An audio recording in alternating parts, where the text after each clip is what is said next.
Hello, hello, hello, hello, everyone. How are you today? Have you made it to Friday? I did. Whoop, whoop.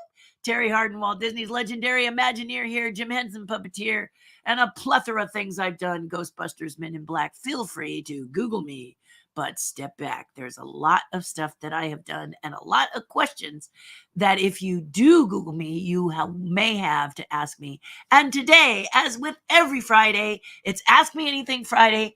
Feel free to do just that. Ask me anything right over here in the comments, and I'm happy to answer you. If you answer later or you're seeing this after the broadcast and you have asked a question and I've not touched base on it, please forgive me. My life for the past 2 weeks has been a whirling dervish, and I'm doing the best to hang on. I have family that is getting better from health issues, but I am working very hard to make sure they are safe and make sure they are well taken care of on top of my normal work load. Workload. That's what I could say. My normal workload. And my workload is suffering mainly because you can only have so many hours in a day. And so I'm hanging in there and doing just that. But today I did notice things cross my feed that the Disney passes, there's a lot of bantering back and forth about these passes. Will they, won't they, will they, won't they, will they, won't they, will they, won't they. Splash Mountain, I guess, is on its way out. So people are saying boats are leaking and there's some merchandise on Etsy that kind of has got you inspired. If you like Splash Mountain, I haven't seen it, but I saw a couple of peeks of it. I'm sorry to see it go. And if you happen to find a rabbit that sits on the front of the Walt Disney World boat, I wouldn't mind having one of those as I sculpted it. But there's that to talk about. There's D23, which this Monday, I'm sure you all know, this Monday is the time that if you have a ticket to D23, that's Monday, Saturday, Sunday, Friday, Saturday, Sunday, or all of the above, that Monday, this Monday, the 15th, is the day you can begin picking what panels you wish to attend. That's right. Noon Pacific, you get to pick the panels. And as one of my amazing patron tribe members said, you have until Friday, the 19th, to put that in. What it feels like to me, guys, and I am not an expert on D23 by any means, but what it feels like is that perhaps they have become savvy enough, D23 I'm speaking of, to take a look at how many people want to see what panel. And if the panel is in a small room, they can possibly shift it around to have a bigger room so that you can all go. Okay, or a majority of you can go. That's what it feels like to me. That's what I hope it is. Okay, it sounds very savvy, and I'm not used to that with I'm not used to that savviness with D23. Usually they make me very, very angry, but they make me very, very angry. But this time they really are doing some things that appear to be wonderful.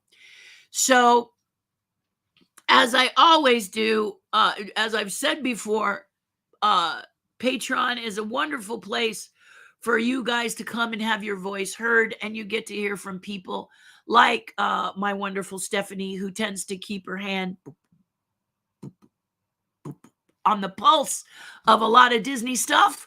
We don't just talk Disney. In fact, one of tribe members, Naomi, is involved in a very wonderful endeavor, and she applied for a grant and got it.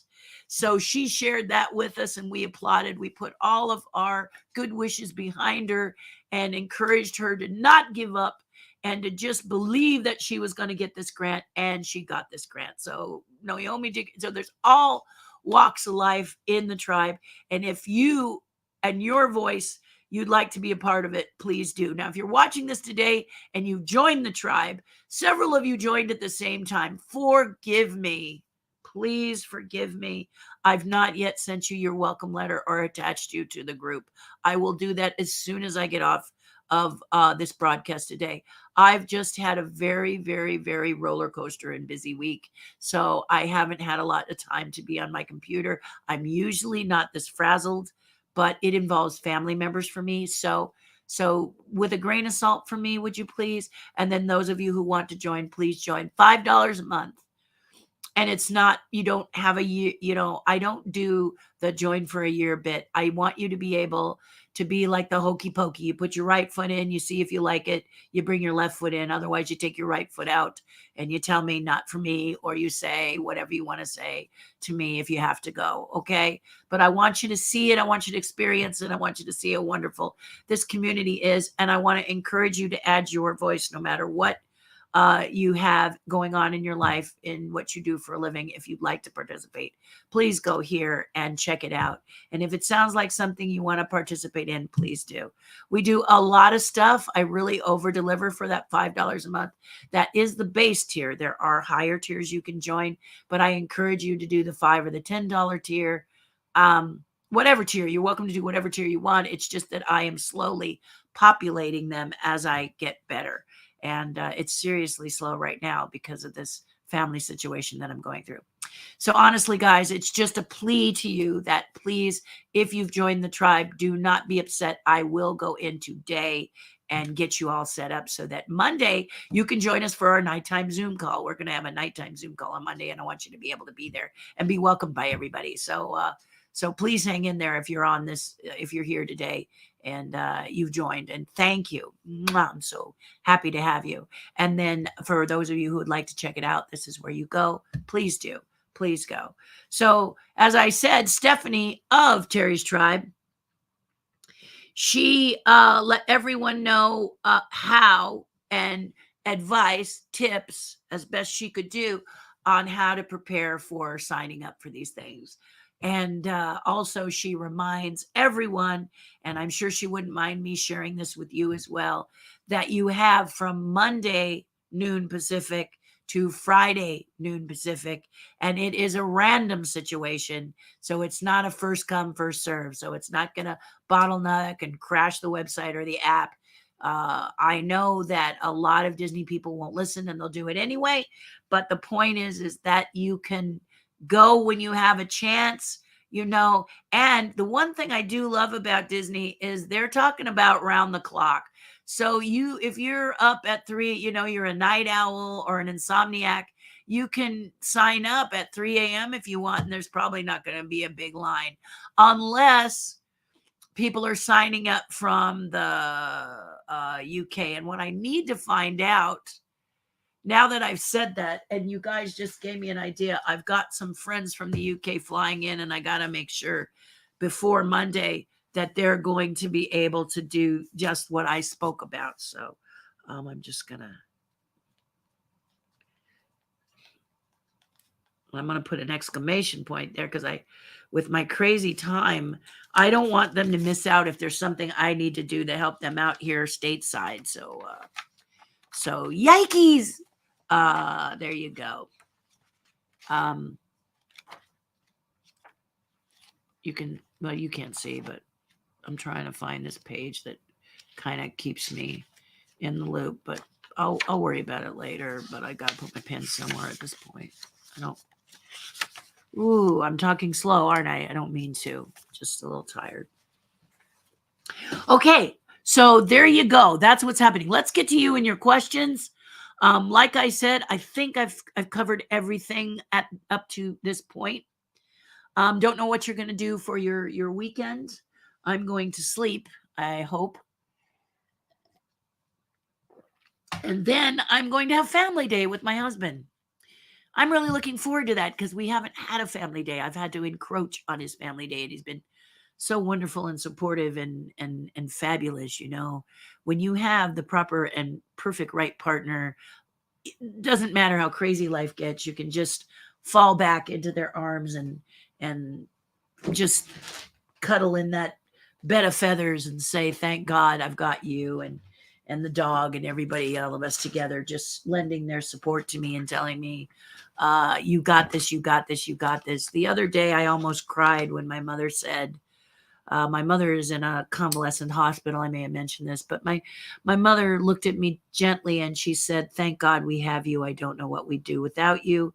And to hear that from my mother after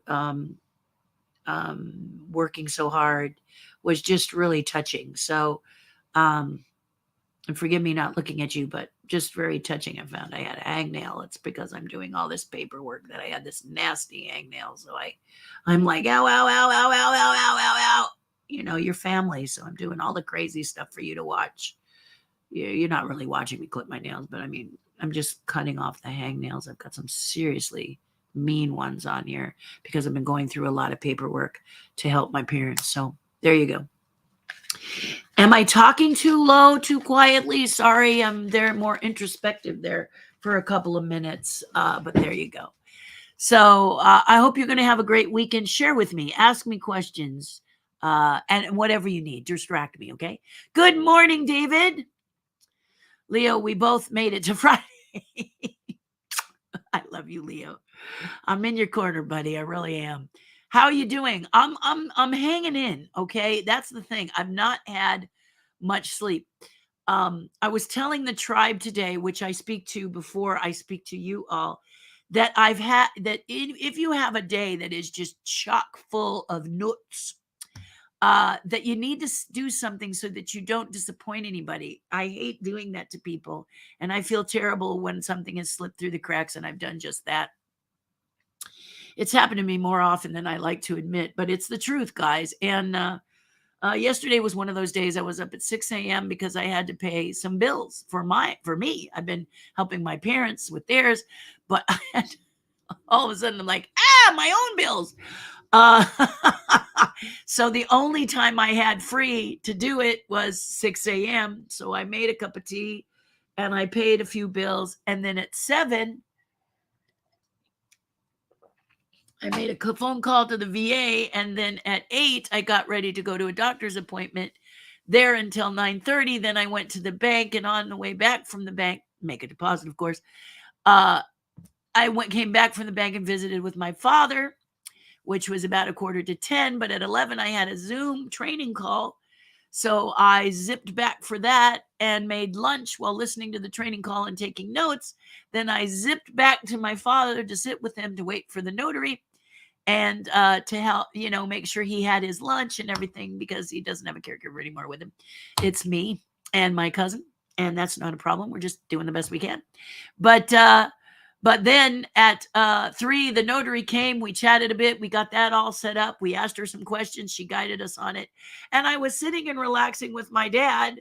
He actually, my cousin brought me a burger, one of their favorite places to have a burger. And I'm just casually laying back going, oh, we did it. We did it. We did it. And an alarm went off. And I went, what is that alarm for? And then I realized they had a podcast at 6 o'clock. So pack everything up, Dad. I love you. Hug him, and then zip home and prepare myself for the podcast. The podcast went a while, and I had such a good time. Veronica's a lovely person. I had a lovely, lovely time. But by the time we ended, I was barely awake. I still haven't posted my thumbnails. My computer decided to fight with me. So I just gently closed it at 2 a.m. and said, please, Lord, let me get one more. So that's kind of what my day is like. I'm definitely getting my exercise, though. That's the good news. So thank you, Bobby. Are you sorry you asked that question? Good morning, says Angie. Make sure you're getting some rest. Hope your dad is he is doing phenomenally well. And this is the upside. Doing so, so good. So, so good. And I have crossed over, I've gotten over the fence on several things too. I'm finally going to get to talk to his primary care doctor at the VA. And I'm so excited that I'm going to get to talk to her because she knows him. And I want to talk to a doctor that knows my father instead of these doctors who are making a lot of prognoses based on what he was like in the hospital. He's past that. And I just hate being talked to like I'm wearing rose-colored glasses or I'm delusional. It makes me very, very, very not friendly.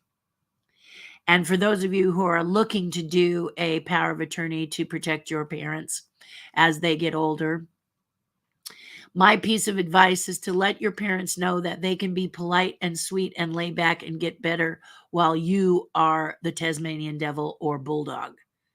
You can be the one that's not polite. You can be that, female dog in the room that they all hate because you are the advocate for your parents, and your parents can be the sweet little heart-shaped rosy people that don't have to do the fighting. My father and mother have discovered that this past couple of weeks, and they both are really, really happy. And it makes me feel good because for the longest time they've been fighting me. And so this is a huge responsibility for me, but I'm the one to do it. I am the one to make it happen, and I'm excited. So yay. Yeah, yay. It's getting better. It's getting better. But my dad is like, I've got this whole list for you to do to help me get some things straightened out that need to get straightened out. I don't know how your parents are, but they pay their bills and they pay their bills and they pay their bills. And they kind of look at the statements. Not that they don't. I'm sure you have parents that really look at the statements, but they don't necessarily get rid of the little vampires. Those little vampires that companies put on that are like a couple of pennies for this or a couple of bucks for that. And you haven't really looked at it, and it just keeps sucking the blood out of you where you don't really need this thing that's in this bill. So that's going to be a lot of that. We're going to be plucking off the vampires and driving a wooden stake through their hearts so that my parents who are low income can get their stuff back. So that's the idea, but you can tell your parents that it creates an advocate. It's not that someone's going to take over their lives because they don't want to give over. Of course they don't. We don't like to give over our power. We want to be, I'm number one to that, guys. But what they can do is it gives you an advocate. It gives you another person in the room that can listen with you if they're proposing things to you to make a decision on. You've got two sets of ears, two sets of eyes. And this is what I told my parents. I said, I can be your silent partner. Turn to you. Do you understand? Explain it the way I know you might understand it, or ask questions directly to the person so that they can understand what you're trying to ask. Because my parents are very polite. They come from that generation that is super, super polite.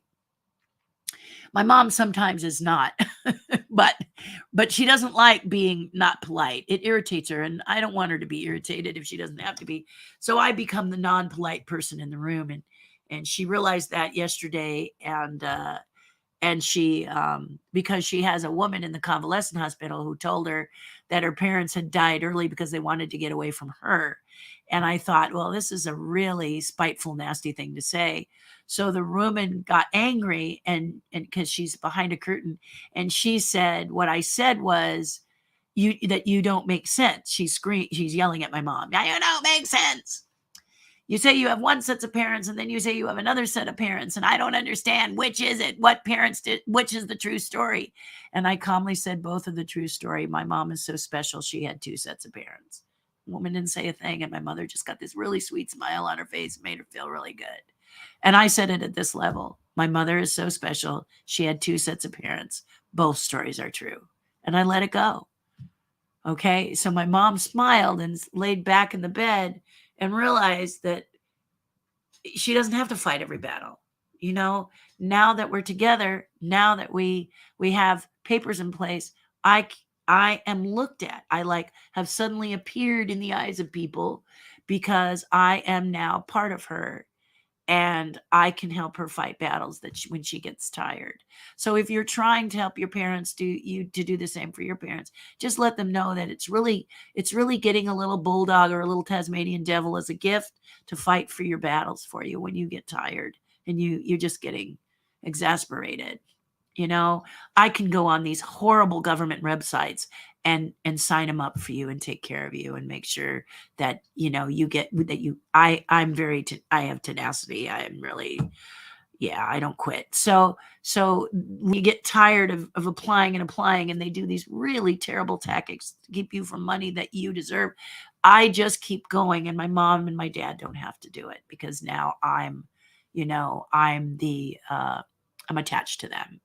I'm the Siamese twin. So, you can tell your parents you're not taking away from them. You're just there to enhance so that they get their point across a little better and sometimes a little firmer. Okay. I didn't mean to talk all about that, but that's like the reality. So Getting better every day, yes, because they're realizing that, hey, I can relax and she's got me, and I run everything past my parents. Okay, everything there, it's still theirs. It's just that if they need a little extra teeth, they've got it. They've got, they've got the tiger in the tank, Terry. Terry, the tiger in the tank. Good morning. Hello, Bob. Bob has a nice little quiet. Bob, why is your bubble blank? I miss your comments already. Bob! Hi, Sabrina. I keep missing the updates for the nighttime Zooms. I need to make it happen. Yes, it's this Monday at 6:30 for the tribe. This Monday at 6:30, and I will be sending an email out, reminder, and then it's also on our private Facebook page, okay? Okay, there you go. Yes, it's always there. I like to do that just in case you need it. I found that really helps me, because if I get kicked out of my own Zoom call, I can go into Facebook page and click on and get back in. And you guys just carry on, which I love. Like I said, I am not the keystone in those calls by any means. You and Lindsay are blessed to have each other. Thank you, Diane. We really are. It took a while, but we did it. We did it. Yes, we did it. Okay. Hello, Bob. Good morning, Terry. Happy Friday. Just finished your interview on Disneyland Weekly. Loved it. Thank you, Bob. So nice of you to come on and tell me that. Thank you. I love Disneyland Weekly. They want to have me back because they have their questions. And then I have this policy, Bob, where I really believe podcasting is my husband kept saying, many people have said, Terry, you should do a podcast, right? And I watch podcasters. I listen to podcasters, and you guys work really hard. These podcasters are really working hard, and to bring you some beautiful content. And I really admire what they do and how they do it, and know that that's not me. I look at them and I go, oh, so I work really hard to make their job as easy as possible. They can sit back in the chair, and I will let them relax a little bit and breathe a little bit while I tell my stories to their audiences. And that way they don't have to worry, because if you are a podcaster out there, I've said this before, the person that you really dread is the person who gives you one or two words, So how was it being the very first, fill in the blank at Disney? And they go, it's all right. It's a job. And there you are on the other end trying to fill your half hour, your hour. So I really like to over deliver. And I love it when a podcaster says, we're going to have you back, because I barely got through my questions and I had such a good time. And so did my audience. So Bob, I want to thank you from the bottom of my heart for taking the time to post and tell me today that you enjoyed it. I really, really appreciate you doing that. It's so reaffirming to hear gratitude, especially from a parent. Yeah, especially when my parents have said, you're the daughter, I'm the mom. Stop. For years. I'm 65. It was really cute with Veronica last night. She is a very young and sweet and adorable young lady, and her mom is younger than me. And her grandma is younger than my parents. So it was a real perspective moment. You're like, whoa, and she got a kick out of it and I got a kick out of it. But I said, your grandmother's generation, which is my mother's generation, is the generation of very polite people. Okay, so when the doctor comes into the office and they're ailing, both of my parents were guilty of this. The doctor would say, so what's going on? They might tell them, they might not. And I would be in the room going, doctor, don't. The doctor would try and rush them. Have you ever had this happen with your parent or yourself, where the doctor is going, okay, I see it's this. They move very quickly, and then they go, okay, I think you're fine, and they leave, and you have questions, but you're not so sure. You're a little intimidated by the doctor. I'm there to intimidate. That's my job. And I remember with my mother, I had a doctor that spoke to her very, very quickly and was going to be gone in 5 minutes, and I blocked the door. And I told the doctor he's not going anywhere until he answers my mother's questions. And he was shocked. And I was dead serious. Okay, you are here for us. not the other way around. So take a seat, Doc. We have questions. And that's the way I say it. Take a seat, Doc. We have questions. And he did. And my mom asked her questions. I said, Mom, this is the time to ask every question that you have. I said, Doc, I hope you don't have another patient because this is going to take a little bit. My mother has had so many questions. We have trouble reaching you. We're here now. We're going to take this opportunity. And he was there. He answered all her questions. And if she didn't have a question, I'd say, what about, I had taken notes. What about this one? What about this one? What about this one? And the doctor answered them all and said, oh, didn't know that. That happens a lot with your parents if they're in their 80s like mine, or your grandparents if they're in their 80s like mine. That generation has got a different mindset from today's generations. And that's not saying, you just need to know the generations that you're working with. And that generation has several rules as parents, okay? If one kid gets it, the other gets something. Okay, they cannot just give to one child. It is not in their DNA. So if you're someone who says, no, Mom, you don't need to do it, stop it. Because it doesn't work. That generation must give. If they do something special for one, they've got to do it for the other. Otherwise, you're going to tilt them until you accept the gift. So note to self, note to you, just accept it. All right. You can figure out if it's monetary, for example, they've helped one child do something with some money and then they offer it to you because this is in their DNA. And you don't want to take it, and then, sit on it for a while like a big goose egg and then buy something for them or take them on a trip and use it for them. Okay. You don't have to use it for you if you're someone who feels like they shouldn't be doing this for you for any reason. But this is something that you've got to understand. My parents and many parents who are in their 70s and 80s and 90s, this is in their DNA. They were trained this way. They also are very polite. The men of that era will always, ladies, open the door for you. It is not saying you can't open the door, but that generation has had it ingrained in the men. They open the door for a lady. So be a lady. Even if you don't think of yourself as a lady, be a lady. Let them do it. It takes 2 seconds. Smile, say thank you, on your way. Don't take it as an affront to you personally, okay? This generation, that's what they do. Okay, it's just what they do. Yes.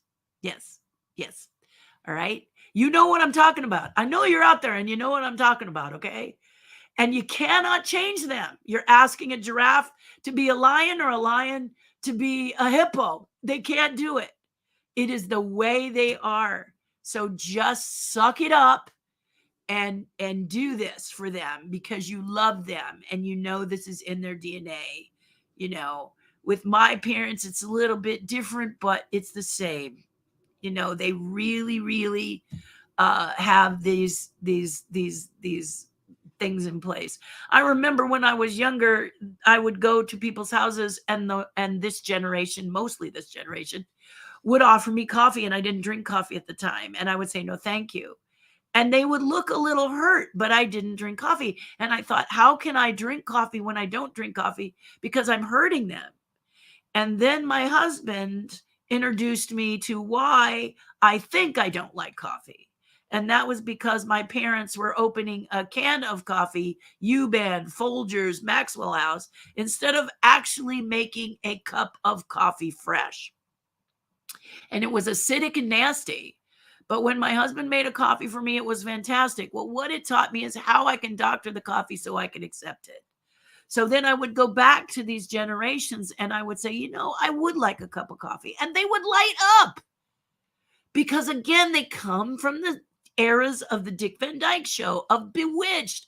And this is the way women and men welcomed you into their home. Would you like a cup of coffee? Shall we have coffee with dessert? This is the way it was. So if you don't drink coffee, fake it. Out of respect for them, just have a sip. Go the little sips. They're, they just gotta follow through that mechanism, that You know, have you ever seen The Accountant? He says, I got to finish. I got to finish. I got to finish. It's something in their DNA that they need to finish. So honestly, do this for them and then just kind of doesn't mean if they want to offer you a drink and you don't drink. No, no, no. You can say you don't drink. Okay. When alcohol is a different thing. All right. Do not do that. And you can be as polite as possible. Do not do that. Okay. That is something that is a choice for you. And, you know, and it's the same if you're vegan or vegetarian, just be super polite about it. You know, my son is vegan and he'll say, look, I'm bringing something over, grandma, so you don't have to worry about it, to his grandmother. And she'll say, okay, but she still tries to find vegan ice cream for him or something because she wants to make her grandson happy. It's in the DNA. Okay, I've been hitting this a long time with gratitude, but I thought it was something that needed to be said. And this is my channel, guys. Please like, subscribe, and share. And that's what Veronica taught me yesterday, is to say like, share, subscribe is what she said. So I said, okay, I'll do that. So I got that. No. Bob Burdine says, good to hear that your father's progressing and doing better. Yeah, he's really doing great. He's really doing great. He's getting to the point now where he's saying, you know, he would like to get back on his regime. He usually has a cup of tea and then he exercises and then he has his shake, his protein shake. And he's been having tea, protein shake, exercise. And he says it's throwing him off and he would like to get back to his routine. So there's a few things he's got to get through first before he can get to the full routine. But it's really adorable to hear him say, you know, I really need to I love that this is being made for me, but I need my, you know, that's another thing is they have a routine, don't they? We all do, actually. Hi, Terry Leslie. I'm glad to get to listen for just a bit before I go into the office. All my best to you and the fight of those little vampires. If you're an artist or something, then you don't really look at your statements, then you got to do it. Okay. So one of the things that I find and you know, is as more and more streaming services become unique to the people. So Warner Brothers has theirs, Paramount has theirs, Discovery has theirs, Disney has theirs. You know, Disney kind of started it. I think they actually did start it, but HBO and Showtime are already doing it. So maybe they'd say, no, it was us first. I don't know. But in any case, they make it so you subscribe. Every single one of them is behind a locked door. And now in order to see things, your direct TVs, your Spectrums, your Comcast, your Dish networks, all of those networks that you had that had a lot of content are getting less and less and less and less, aren't they? And that's because more and more people are realizing, put it behind a locked door and they can make the money. All right. And it's understandable. But because of that, if you have a DirecTV, a Dish, a Spectrum, or something like that, because maybe you're in a place that needs that cable service or you had that service for a while, please continue to monitor it, because your bill can jump inexplicably. And that's when you need to get on the phone with them and go, what the hey? Okay, why did it jump? Why am I getting charged twice what I was before? You need to do it. For us, we have to do this every couple of months with our service that we're with. And we call them up and we say, look, if this is going to be the case, drop that thing. We don't need it because we're streaming. All right. And then they give it to you for a ridiculous price, like $2 for 6 months or something. And you're like, okay, well, if you're going to give it to me for $2 for 6 months, I'll take it. But these things are dying and they're trying to figure out a way to keep a hold on what they've got. But as more and more separate, they don't have a lot. Are you following me? So be sure you really look. And if there's anything that is a discrepancy to you, call them up and ask them. And you would be surprised some of the things that you can change. And a lot of vampires fall off as if they were dead leaves on a dead plant. So please do that for yourself. I'm finding for me, it works like a charm. And I will be doing it for my father soon. I've always been able to fight to the end when it's for my loved ones and good cause, more so than myself. I turn into the 500-pound gorilla. Unfortunately, people have a tendency to not to forget they suffered the wrath of Bob. I believe that, Bob, because first of all, Bob wears a nice 10-gallon hat, usually autographed by a lot of the artists, including myself. And the other thing about Bob is that his voice is really bell clear. It has a real clarity to it. So all he has to do is shift the intonation, Bob Burdine does, and it's a totally different vibe. So, and he can do it like very quickly. So sometimes we tease each other, but I shouldn't be doing that, honestly, Bob, because I don't like teasing. I don't like to be teased, and I shouldn't be teasing if I don't like to be teased. Why? Because teasing can turn dark, and the next thing you know, it becomes mean spirited. So I'm cautious with my teasing. I want to make sure that I'm doing it with someone who really understands that's exactly what I'm doing. I don't want them to take it wrong and be hurt. And that has happened to me. And I've almost lost a friendship over it because I was stupid enough to do a little bit of what I thought was funny in a text. And don't ever do this in a text or an email, because they just can't see, they can't feel where you're coming from. And man, you can really upset them. And my poor friend, she was so upset. She thought I was really being, I had known her for a long time. So she just was at a sensitive state. And she really thought I was being mean to her at a time when she was vulnerable.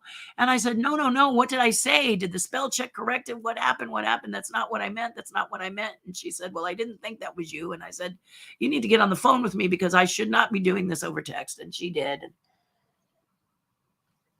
But I think deep down, she was kind of feeling like, is she telling me the truth, or is she just buying some time? Because it was really hurtful, but I don't do that.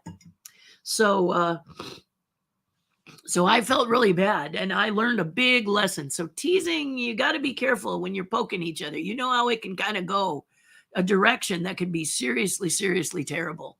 So my advice is tread carefully indeed, because I've been bit. But yeah, Bob has a good, strong.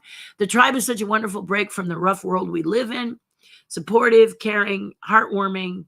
Try it. You'll be thanking us, Terri, and the tribe. Yeah, Bob he really loves it. It took him some time to get involved with us for whatever reason, but once he did, he was really grateful.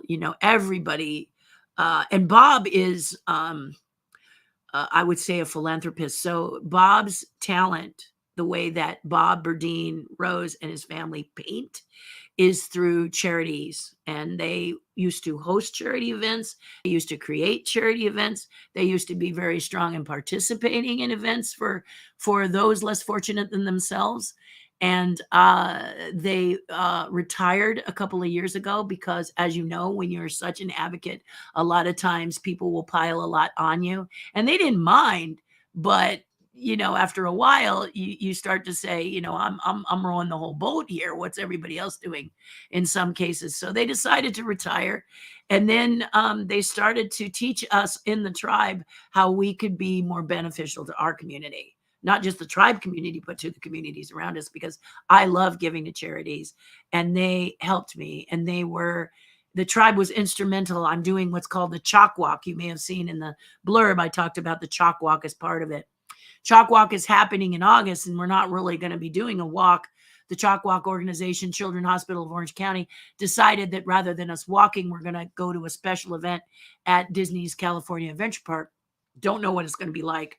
I'm not sure they do, but they're doing the best that they can. And my team has got a captain that is by far an angel on earth. And she has every year tried to be the top. She's worked hard with her team. We do a lot of thinking out of the box for this charity because we love this charity. We love this people. The walk is phenomenal. So all of us are a little heartbroken that we don't get to walk with each other, because that's what really makes it special. If you've ever done a Run Disney race, you know that the Run Disney race is just that, a Run Disney race. You can't have a scooter.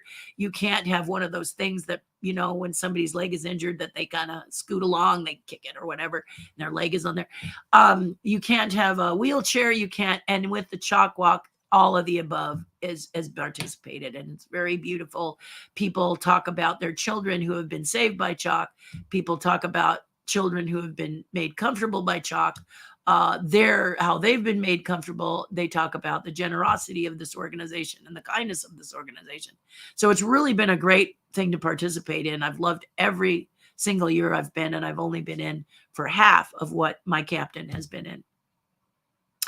And if you want to join, it's called Mickey's OUAC Walkers, O.U.A.C Walkers. And you can put that in the search box. And if you want to be an observer and join, or you want to participate with us as a group, feel free to sign up. We have people from all over the world now.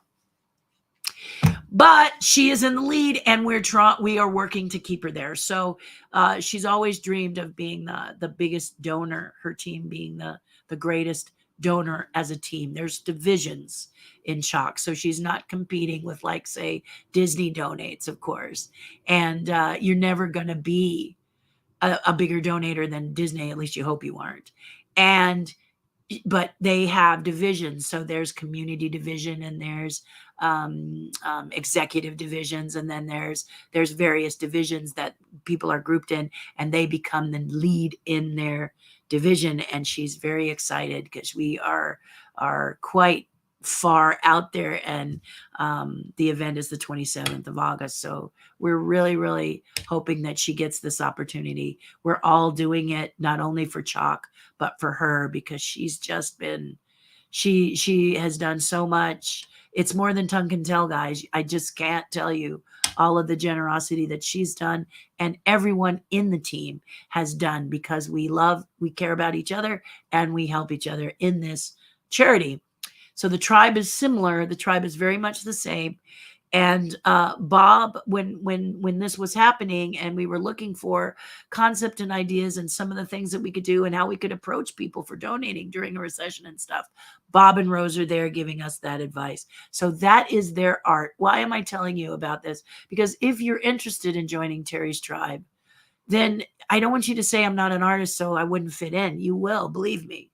You will absolutely, positively fit in. Why? Because you're a human being and you care about others. So those are the criteria. You're a human being. I think you got that covered. And you care about others, and you want to just lend your voice. Maybe you have a question. Maybe you want to deposit a pearl of wisdom, or you just need the warmth and kindness that comes from a good group of people who are about each other. So that's why I tell you about it every single time I talk about it. Patreon.com/Terri Hardin.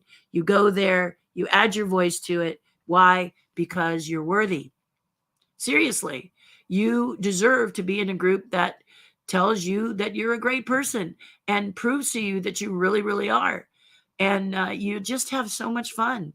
I know that some of you might be out there and going, she's doing the regular Patreon stick, selling to us at $5 a month. But seriously, guys, you go in there and you see what we all do for $5 a month. You'll find out it's not the money, but you got to have skin in the game.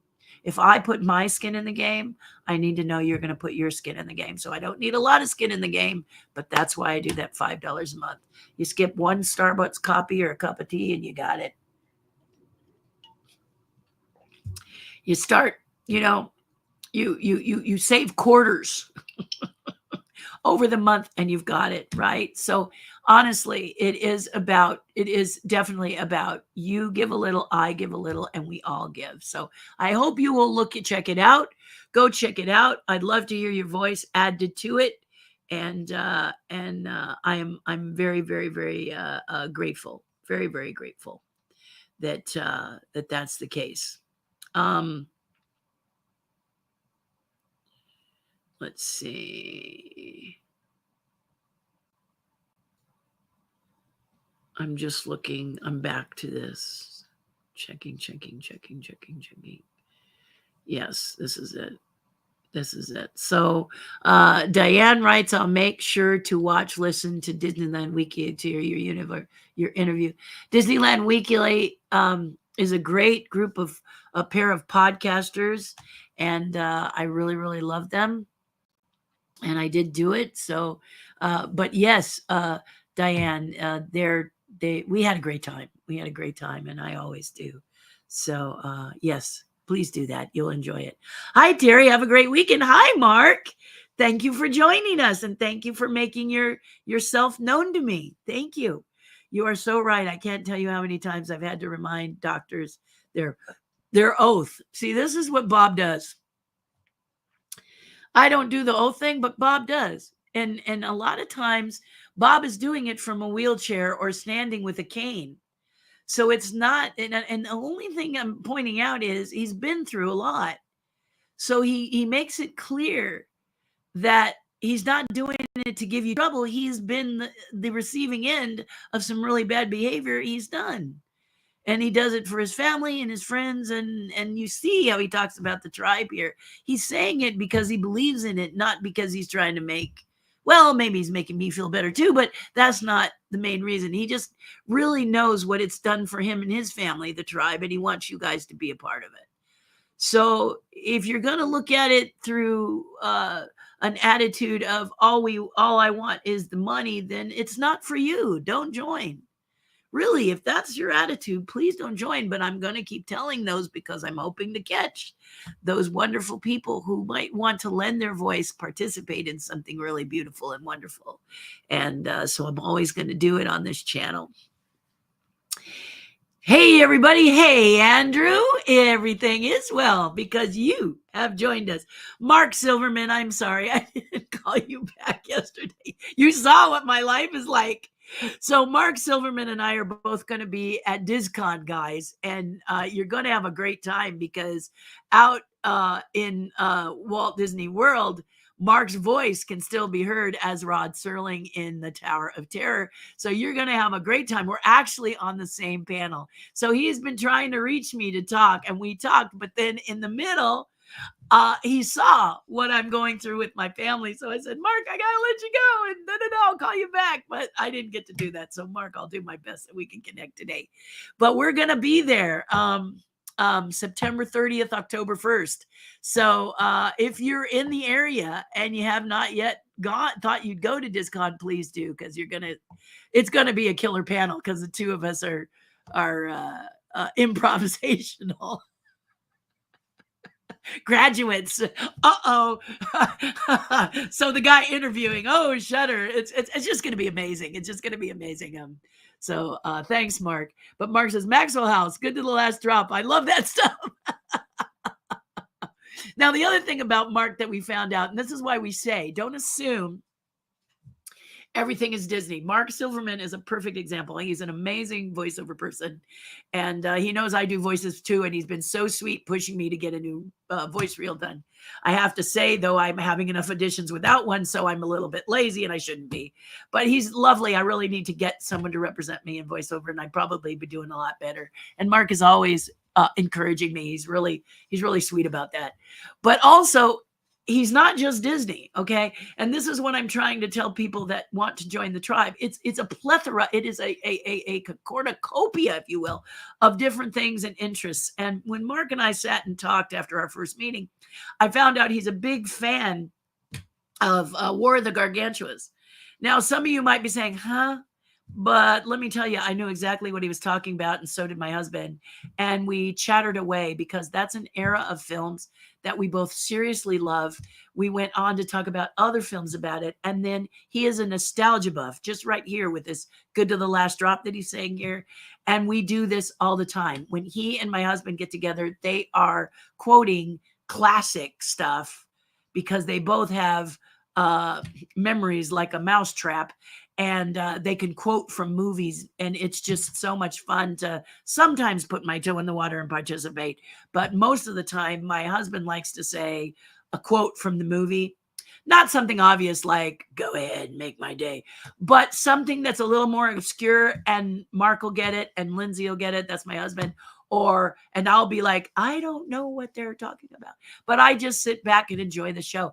So we found out that Mark really loves classic monster movies of the day, and his favorite is War of the Gargantuas. And if you have not seen this movie, you may partake and see this movie. It's a Japanese film, and you're gonna say, what the hey?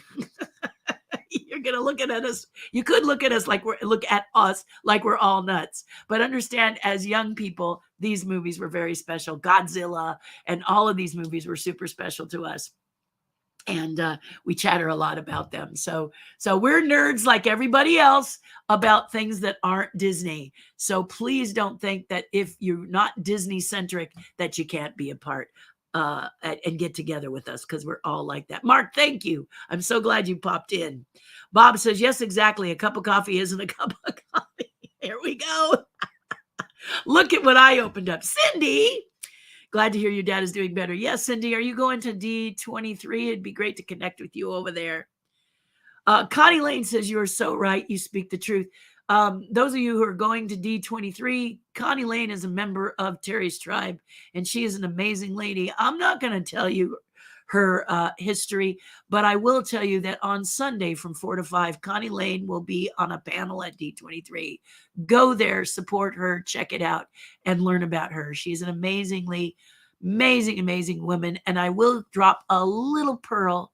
She worked right directly with Walt Disney, the man. So you got to go to that panel and check her out. Okay. You won't be disappointed. We are not. She is just an amazing person, as everyone in the tribe is. So don't tell yourself you can't. You think it's another ploy. It is not a ploy. I love Pink Panther movies with Peter Sellers. It is the what is it? Oh, it is the fake gun ploy. Oh, I love Peter Sellers movies. So don't get me started on Peter Sellers and the Pink Panther. I can remember I worked a lot in shops where we build monsters and creatures and stuff, and we were working on Men in Black. I think it might have been Men in Black or Wild America. Wild America. Anyway, we were building something at Greg Nicotero's shop, KNB for Kurtzman, Nicotero, and Berger. And now you may know the Nicotero name from Walking Dead, because he's the director of Walking Dead. A dream come true for him, by the way.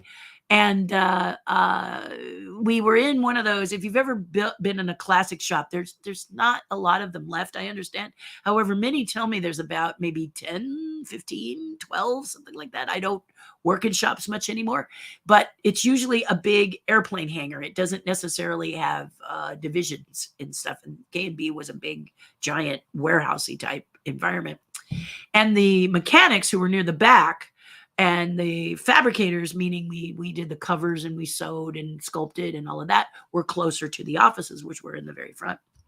And the mechanics had recorded parts of Peter Sellers' Pink Panther, and it was the part where it's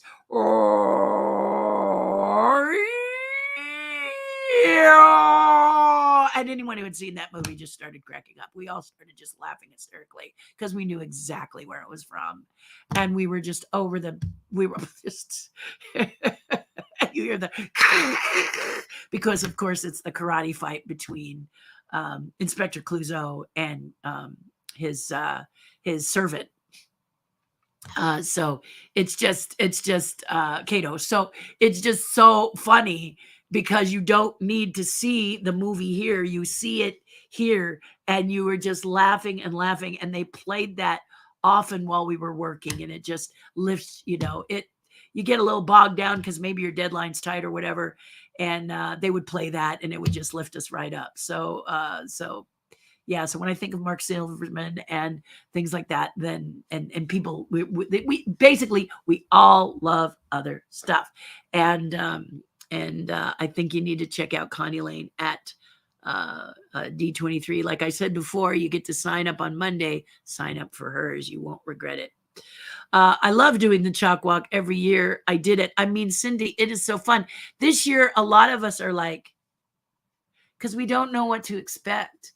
And Chalk Walk is a lot more closed mouth than they used to be. And they're doing a lot of this. If you are a team member, you go, oh, that's here. And then, no, it's not. And then, me. So we're not quite sure what they're doing, but we're trying to exercise patience. And we're keeping our eye on the prize, which is to help our team captain get number one. Yeah, Cindy, I hope you're going to be there. Happy Friday from Bonnie. Hi, Bonnie. Terry Tribe is just absolutely amazing. I can't attend all the Zoom calls as I am super active, but no, they're always there if I need to vent advice or a shoulder to lean on. And we're also getting a lot of people that don't have Facebook or YouTube. I know that's surprising, isn't it? But that's kind of nice that they've chosen not to be on social media. So I am working to make sure they can see some of these broadcasts that they miss because I only have them on YouTube and Facebook. So I told them, and I write to them specifically for the Zoom calls because at least these people can catch the Zoom calls. So if you don't have, I mean, it's kind of silly for me to say if you don't have a Facebook or a YouTube, because I'm on Facebook and YouTube right now. But the point is that many sign up anyway. They hear about it one way or another and they sign up. And then I do my best to keep them in the loop because I want them to be as much a part of it as possible. So thank you for saying that, Bonnie. And remember, Monday night at 6:30 is the Zoom call. So maybe we'll see you. Leo says, give. Would love to meet you one day, Mark. Yeah, Bonnie, you're right about that. You are absolutely right about that. He is a good character. Yeah, he's great. Frank suggested you and I connect via phone, Terry, at Leo at and Leo does cliffhangers. Do you see how he does that? Are you waiting for the other shoe to fall, guys? I am. Bob says, thank you, Connie. You and I are the tribe truth tellers. Yeah, see, they're already. See how they're supporting each other already? At your convenience. Oh, message me, Leo, will you? And I'll see what I can do. I promise. Okay, I need to exfoliate, so I'll put some skin in the game. As you say, haha, I know that was bad. No, it's cute. I thought that was pretty cute. And since I don't drink coffee, I'll skip an ice cream.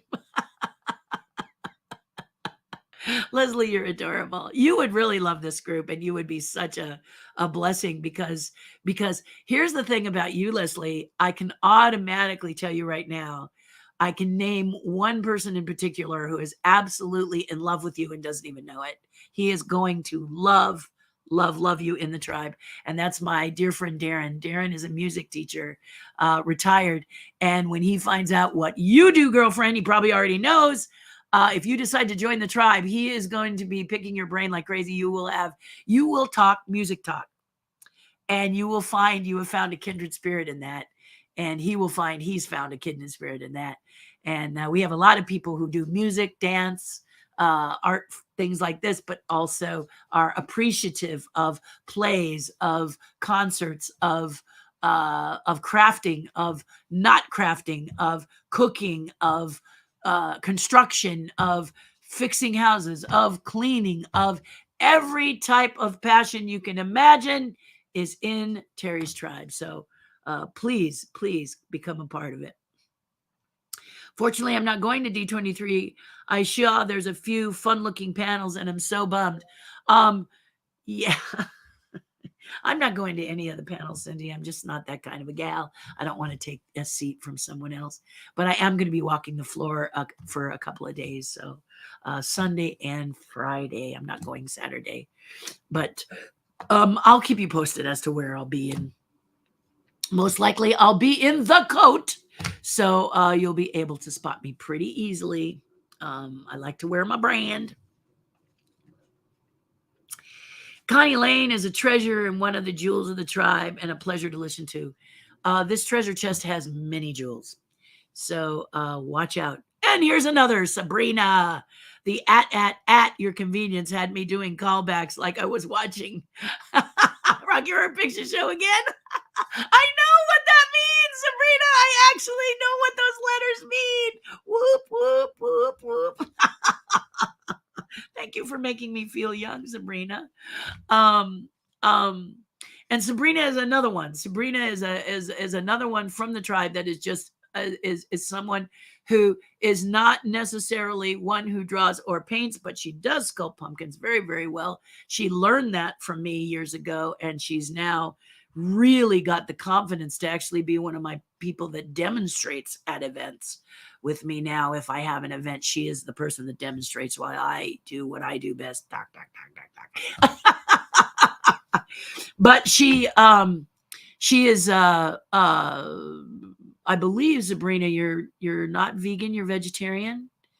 And she really does educate you on food. She has a real knowledge of the food that she eats and the things that she puts as far as her body. And she's also very, very planet savvy. So we learn when she's able to join us. She's a very busy girl. When she's able to join us, we get to hear some planet stuff. Okay, how to protect your planet. She is very, very much a dyed in the wool, very, very aware of how to protect the planet. And I love being around her because she'll say, this would be better than this.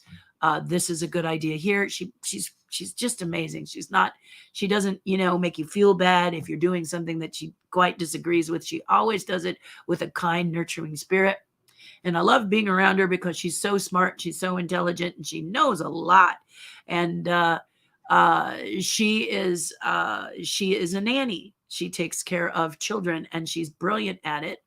And she's very good. So if you're looking for a nanny and you happen to be in Southern California, you might reach out to her. She's very, very talented. And also she takes care of dogs too. So she house sits dogs, and she is a nanny for children. And obviously she's a nanny for children. I kind of gilded the lily on that one, didn't I? But she's fabulous. So again, this is what we talk about. And when she gets in there, we may have questions. I often have questions about children, and many parents may ask for, what she does as a nanny, what constitutes a good nanny versus a nanny that's not so good. You see what I'm saying? I know this is a little Patreon centric today, but I've got people coming into the public channel that I need you to know it is a crayon box of wonderful people, all the different personalities, colors, interests, and joys, all in there. Okay. Just because I'm a Disney Imagineer, I also did Ghostbusters, Men in Black. I run marathons. I walk marathons. I actually fast walk marathons, run downhill, full disclosure. But I also paint, draw, sculpt, really enjoy Legos. We have a Lego guy in the tribe. I love Legos. I don't know if you got to see my giant Titanic, but I did. I built the giant Titanic that they offered. And every time, it was kind of sad when I finished. I was like, but it's in my office now. And I'm just like, I can't believe I did that. I love that. And then the next thing I did was Joe, he helped me. I got the Muppets because I've been with Muppeteers for a long time. And what Joe did was sent me a instruction sheet for building the marquee that the Muppets sit in, right? And I couldn't read it. It was so confusing to me. I was used to the books that these Lego people do, and it really explains what layer you're working on and how you put it together. And the Titanic had some difficult areas. I'm not going to tell you it wasn't difficult, but Joe saw this and he said, this is a terrible instruction sheet. And he rewrote the whole thing for me. And then he sent it back to me and I was able to build it. And if you'd like to see that, let me see if I can find it for you. Cause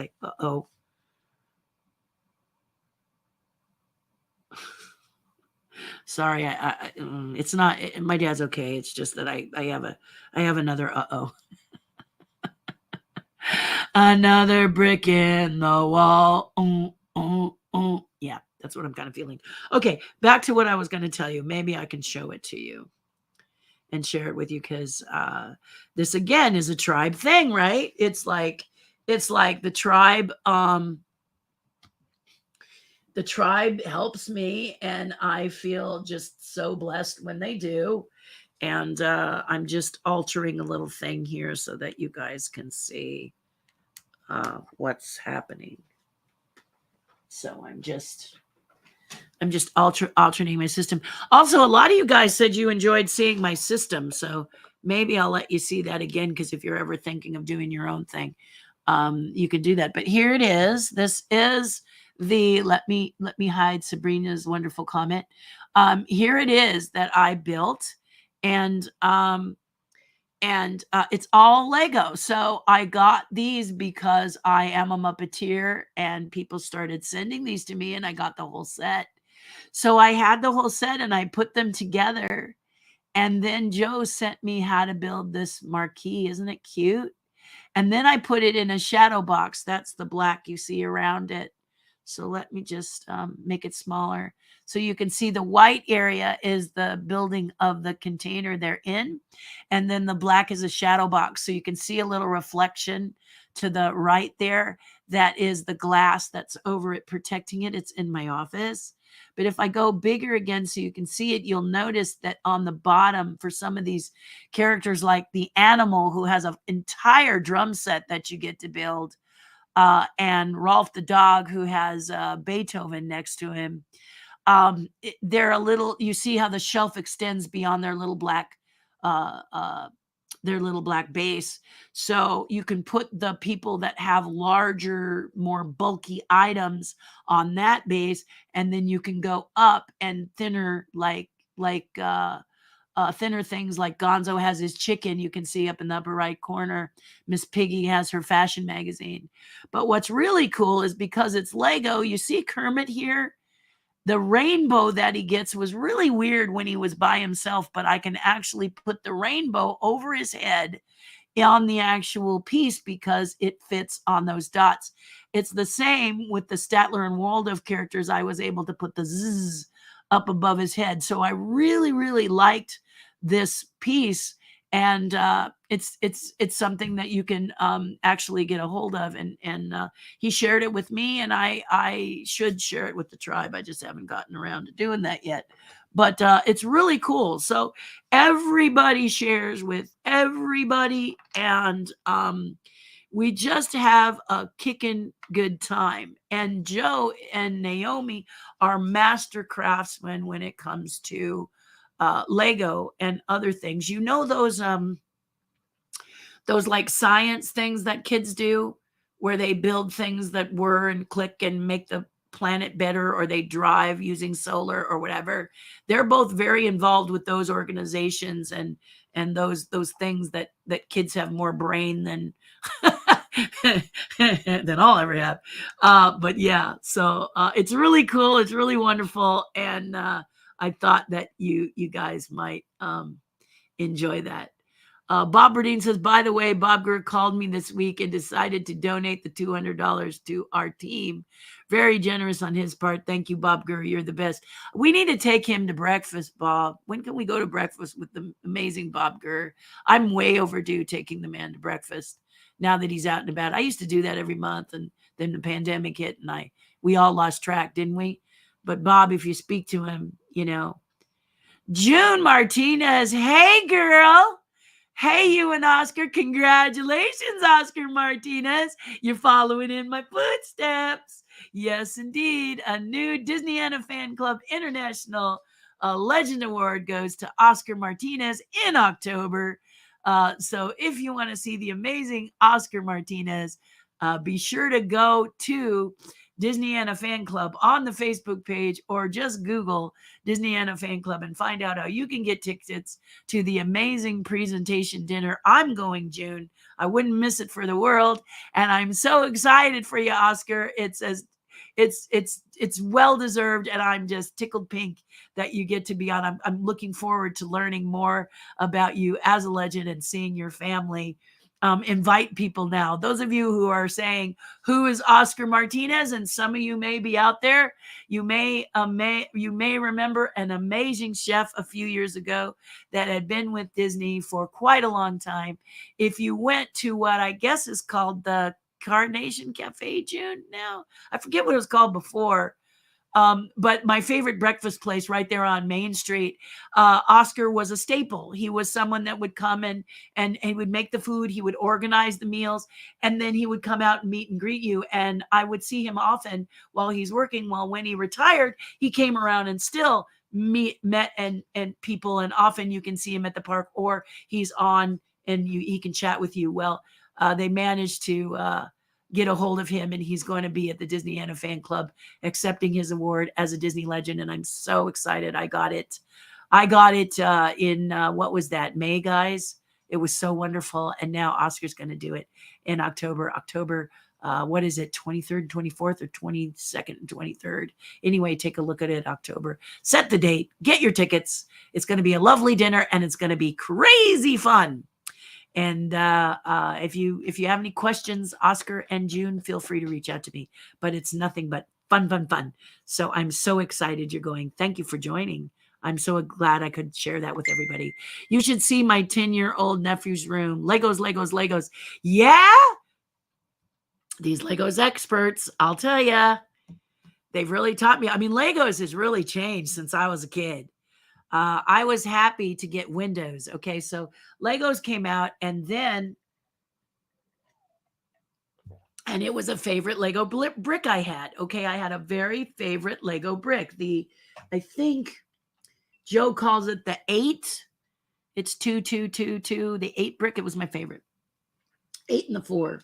If I'm saying that wrong, you Lego aficionados, forgive me. But yeah, and they had no windows and no doors. It was a lot like the Haunted Mansion. And then all of a sudden they introduced windows with window panes and doors that opened and closed. And I thought I had died and gone to heaven. And many really loved it when the people came on board. I wasn't really a people, surprising as you may find, I wasn't really a people person as far as this was concerned, but I did really, really love to do the buildings and stuff. And then soon I got to see people do things organically and create things. And I played with my stepson, and Legos became a great thing. And then they disappeared. I sent trash cans, 5-gallon trash cans of Lego to my friend in Indiana because her children are like your nephew, and they build and build and build and build skyscrapers and all kinds of cool things. And then I came across the Lego site because 2 of my friends in Europe work for Lego. And all of a sudden she said, you ought to take a look at Lego. They've changed a little bit. And she was not kidding. Absolutely unbelievable, crazy, wonderful things. And I was so excited that I met Joe. Let me just go to my favorites here. I think it's in my favorites. It's funny because you say it should be in your favorites, but it's not in your favorites. Why isn't it in your favorites? Why don't you have it where you're supposed to? Anyway, here it is. I posted this and showed you guys. It's my mural, and I'm still collecting dots for it. I've designed a giant mural using the new dots. I fell in love with the dots, but of course, I don't want to do the dots the way Lego tells me. I never am like that. I'm not that kind of person. But I've designed my dragon, and I'm working on counting the dots. I get tired because this is the math part, and Joe tells me there's a bit easier way to do it, but I don't know when he's going to be able to teach me. And so I just keep counting the dots, and then maybe I'll do the other thing later. And then I'm going to talk to my friend in Europe, and she's going to help me maybe collect all the gazillions of dots that I have to do. And I'm so excited to start building this. This is my own design of the dragon from my Dragon's Lair, Paris. Isn't it cool? I'm super excited. And now Joe's been advising me, and Naomi have been advising me to not be so dot centric. It can be the little dots with little bumps. It can be some of the squares. Just have fun and make a variety of wonderful things. So I'm super excited to do it. And I can't wait to do it. It's big. It's like 8 feet by 5 feet. But it's those little panels that Lego has done so beautifully, so I can do it panel to panel and stack them up like sushi dishes. I'm so excited. But anyway, so you see, I've been bitten by the bug in a different way, but still bitten by the bug. So congratulations to your 10-year-old nephew, because I'm with him on this Lego thing. I just think it's hard. I don't want to go shop because I get too many. And then people know I love Lego, so I get things shipped to me because they give me a gift. I just got that really cute Groot in the mail, and I have no idea who sent it to me, but he really is cute. I should show him to you. You guys know. Oh, I adore the Muppet Theater setup. That's great. Yeah, Sabrina. And you know, the Muppets come in those mystery bags, because people saw Disney do it and they said, I can do that. Whoop, whoop. And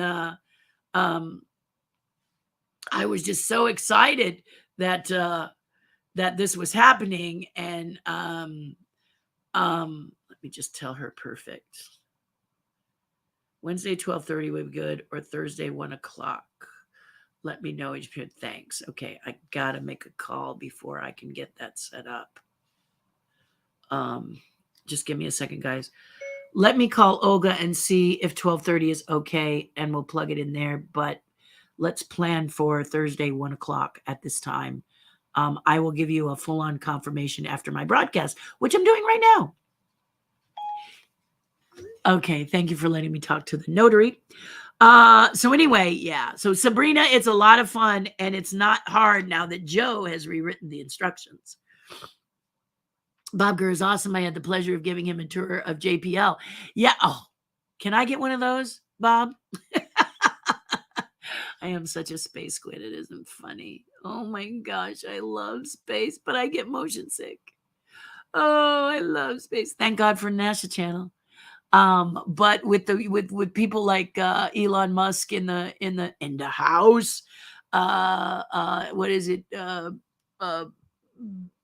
know, these wealthy people that love space too. I'm so glad I'm in such good company that are taking their ship, the rockets, whatever they're called, up to the atmosphere and letting you feel weightlessness, which I really don't care about. I just want to see Earth from space. I'm very good friends, I'm happy to say, with Story Musgrave. He did some of the he captained most of the space shuttle flights. And he told me everybody gets motion sick, so get over it, Terry. He tells me that all the time. And but he said there's nothing like seeing Earth from space. Thank God for the NASA Channel, because I can get a tiny feel of it, because it's expensive to go see Earth from space, and it's an investment. And right now, I don't have such an investment. So either someone takes pity on me and takes me up with them, or I save up my pennies and see if I can do it. So JPL, I love JPL because, as you know, Bob, during the Tournament of Roses, didn't I tell you we are a multifaceted group here? During the Tournament of Roses, I designed 2 Tournament of Roses floats back in 1996 and 1998. At that time, I wanted to help any and all people that were self-built float artists. Cities, if you will. And one of those is La Cañada, and La Cañada had the edge. That edge was, you got it, JPL. And JPL helped them with their mechanics, and they always had fascinatingly stunning, beautiful pieces. But where many self-built lacked was the ability to sculpt realistic looking faces. Most of the time, the faces before 1996 didn't look very good, and many of them just couldn't figure out how they could make their faces look better. Enter TERRI Crazy Sculptor Hardin. And in 1995, I made a float for the city of Burbank. I designed a float called Dream Flight, where a little boy holds the tail of a dragon while streaking down Colorado Boulevard. Let me see if I can find it. I'm looking.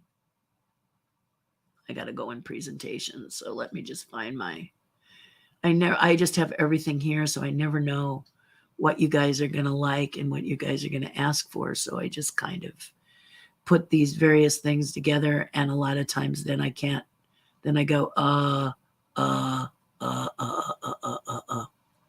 yeah. So I have one picture here, but I don't see that I have the full on. Let me just see if I can find the one with the full on version in here. See, I start to talk really quiet when I can't find here we are. Let's try that one. Nope. I'm looking. That's not it. I'm surprised it's not in here. I always get surprised when I can't find it in one place or another. And I'm saying, I know it's in here. And I got one shot, but that's not the shot I want to show you guys. I want to show you the full-on float. There we go. Here we go. Just be patient. So here's the trophy the city of Burbank won. This float is called Dream Flight. You may or may not remember it from 1996. It is a dragon, and in the back there is a little boy holding on the tail of the dragon. The boy is wearing roller skates, and he has his dog in his backpack. And they, as children, it was kids' laughter and dreams was the theme. And Burbank won the fantasy trophy for this. Can you see why? During that time, and you can see how beautifully sculpted the face is, okay? Round and soft and beautiful and lovely. And if we go to the next shot, you can see the same with the little boy and the dog. The little boy and the dog is an actual portrait of my dear friend Bruce Lanoyle's son, Nicky. There's Nicky right there. So if I put them both in the same place, look at Nicky, look at the boy. Nicky the boy, Nicky the boy, okay? And my dear friend Mark Tavares had never sculpted in this scale before, and he did the sculpture of the boy, and Bruce and his entire family absolutely thrilled. Nicky now, I think, is married and has a child of his own, but here he's about 3 years old and was very excited to see his giant head and his lovely self streaking down the boulevard of the Rose Parade. But he gave me the idea for this lovely float, and I built it. And you may remember the amazing Raul Rodriguez with his gorgeous macaw on his shoulder. He and I were very close, very good friends, and up until the day he passed. And he did designs for rose floats for corporations for years, and they won tons of awards. But when I taught people how to sculpt these faces, the Burbank Tournament of Roses president asked if he could invite all the other floats. And let me show again, Bob here. I went and helped every single, they came to me. And then if I could get to them, like Cal Poly and La Cañada, I helped them to sculpt better floats. And to this day, I have to tell you, 1995 is when I did that. And I have not been actively, I am aside now because I wanted the baton to be passed to these people that do this. And La Cañada has paid it forward. Cal Poly has paid it forward. Burbank has paid it forward. And all the self-builts have paid it forward, teaching and counseling each new group of people that come and make a float every single year. And as a result, they are starting to win. They began as of 1998 to win the big prizes. I can remember when Burbank took the theme trophy, which was huge for them. That's the best use of roses. And they were so touched and so thrilled. And then one year they took animation, surprisingly enough, because usually animation is what your group, JPL, does, Bob. They help La Cañada, and they do fabulous animation. I'll never forget. And I can't even remember what year it was, Bob, for the Tournament of Roses. But they did a sea serpent that was purple, and he did moves like this down the boulevard. It was absolutely breathtaking, and they deserved animation. I could not stop looking at it. It was so beautiful. I mean, the serpent just would do this and do this, and oh my gosh, it was incredible and a lot of fun to see. So as a result, I am a super fan of JPL. I guess it's my long-winded version of saying that. You, my dear, along with Sandy, were my lifeline for doing the half marathons. I have incredible gratitude for you too. So inspiring. Leslie, you were so funny. She's at mile, where were you? You were at mile 12, and it's 13.1 mile. And she stands at mile 12 to call me and tell me she's going to finish. And I'm like, Leslie, what are you doing? Go win the medal and then call me. Do you remember that, Leslie? She was so cute. Terry, I'm doing it. I'm doing it. And I was like, good, but you got to finish. Go finish, you know. And aren't you, Leslie, the one that did the 5K in sandals? Yeah, I mean, but you finished. She was like one of the last people to start, and she finished. She did the 5K in sandals. If you guys are runners, how's that for someone who's dedicated? Yeah, or a little crazy, right? So she says, supporting and encouraging me to do something so far beyond my capabilities, bringing me to the realization that I could do it. Since then, my knee and hip have rebelled, but when I did do them, I went as far as I could and beyond, and that was my little miracle that I carry with me and call upon other parts of my life many times that I still have. Yeah, you should join our chalk team, Leslie, because people sit in the sidelines, people get pushed in wheelchairs, people get on scooters. I'm very impressed with the fact that Disney and chalk allow all people to do the chalk walk, and it's my favorite one. I love Run Disney, but that just really gets to me, Leslie. So thank you for this that you wrote. I absolutely love it. Yes, Carnation Cafe. Thank you, June. Yeah, it changed its name, didn't it? Or is it me that's just not, you don't have to answer that, June, but it's still my favorite place to eat to this day. And I really enjoy going with you and Oscar. So, and meeting you down there, the pandemic sure did change a few things, didn't it? Terry, will you be tending Chef Oscar's installation as a Disney at the Disney? Yes. Yes, yes, yes, Bob. Yes, yes, yes, yes.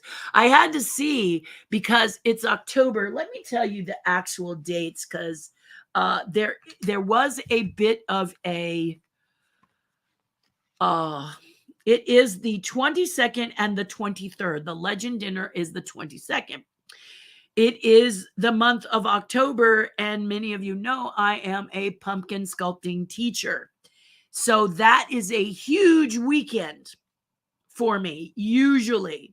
But I've managed to move things around so that I can be there for the entire weekend. I'm going to meet with the president of the Disney Fan Club.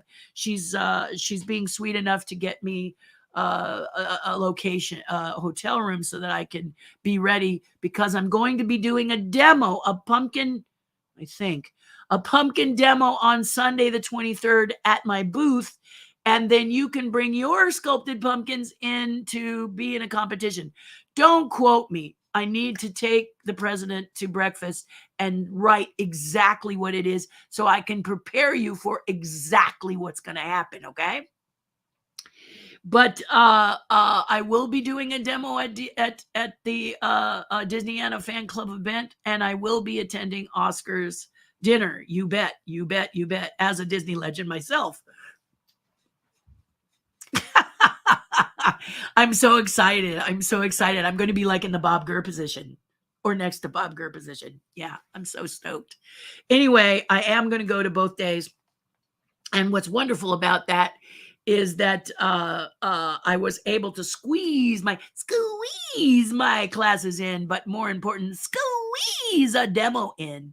I like to go to, is it the Irvine Park Railroad? Steve, who runs the railroad out there, is an amazing man, and he has been so kind and so generous out there at Irvine Park Railroad in Irvine.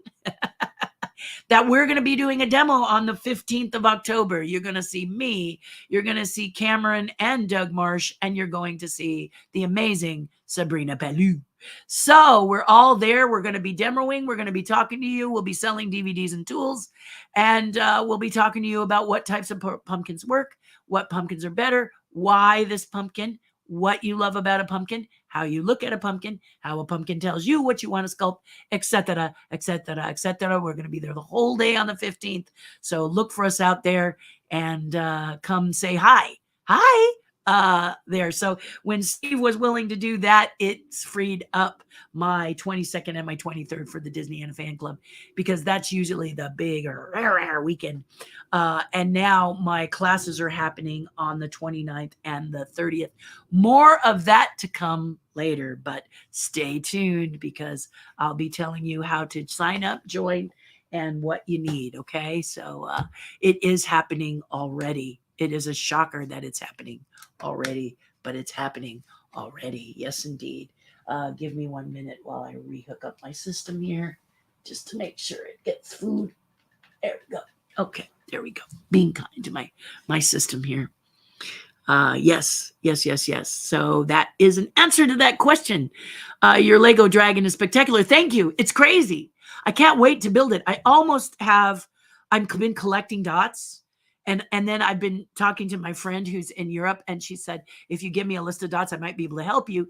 And I said, okay. And I'm trying to get a list of dots, but it's like, do I have it on my iPad here? Wait a second, and I'll tell you some of the numbers. Sorry, any of you guys like stats people? You might like this stat right here.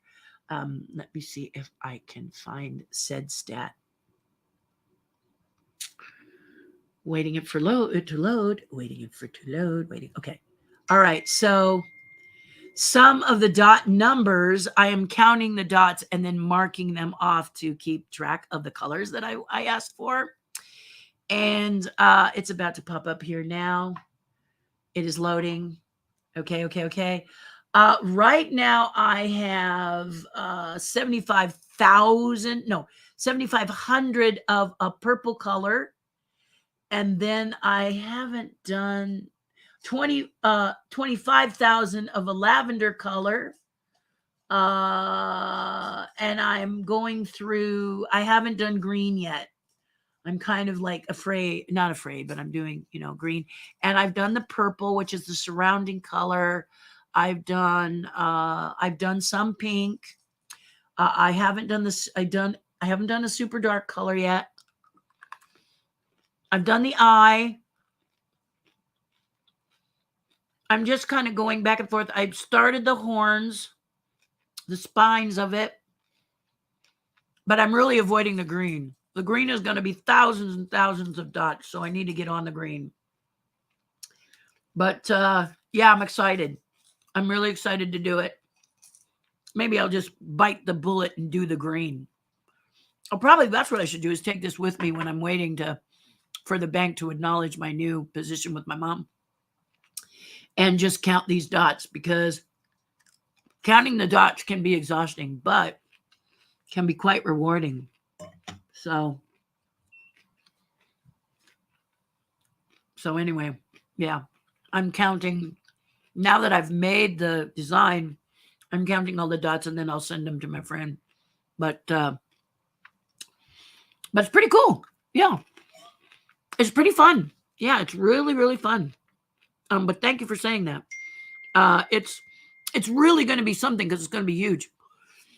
And what we may do when I finally get the dots and I finally have the specs and I finally have a couple of pieces made, is presenting it to Lego in Europe. And maybe what we can do, Joe Mino suggests, maybe we can do a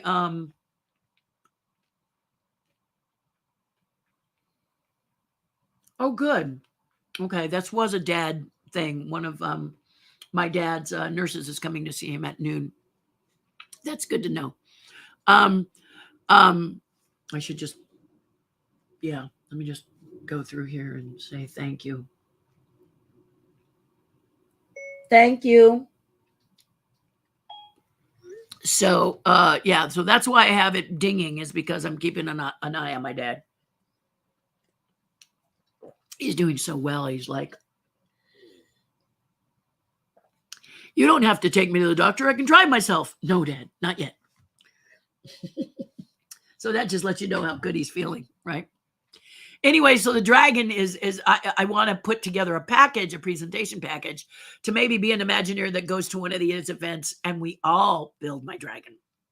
All these Legoites build a dragon, and then I get to see and hear from them directly about what they do and how they do it. Because I'll tell you, Joe has a magazine that shows some phenomenal, what we call in the industry, kit bashing. When I was with Greg Nicotero at K&B, many very well-known people, Tarantino, the man who put all his credit cards together to make a particular movie, Hollywood, was it called Hollywood Shuffle, something like that? He was there.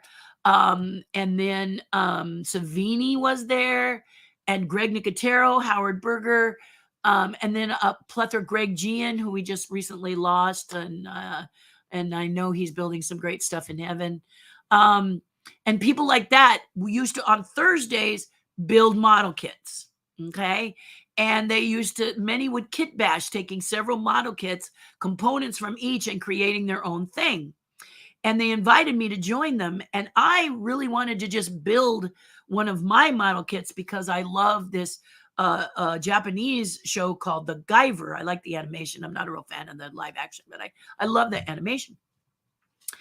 And I had gotten a kit from Japan, and I just loved it, but it was vinyl, and I was used to styrene. So because I'm from that age where you bought the kit at a Walmart or something and you use that airplane glue or whatever, and you're like, ooh.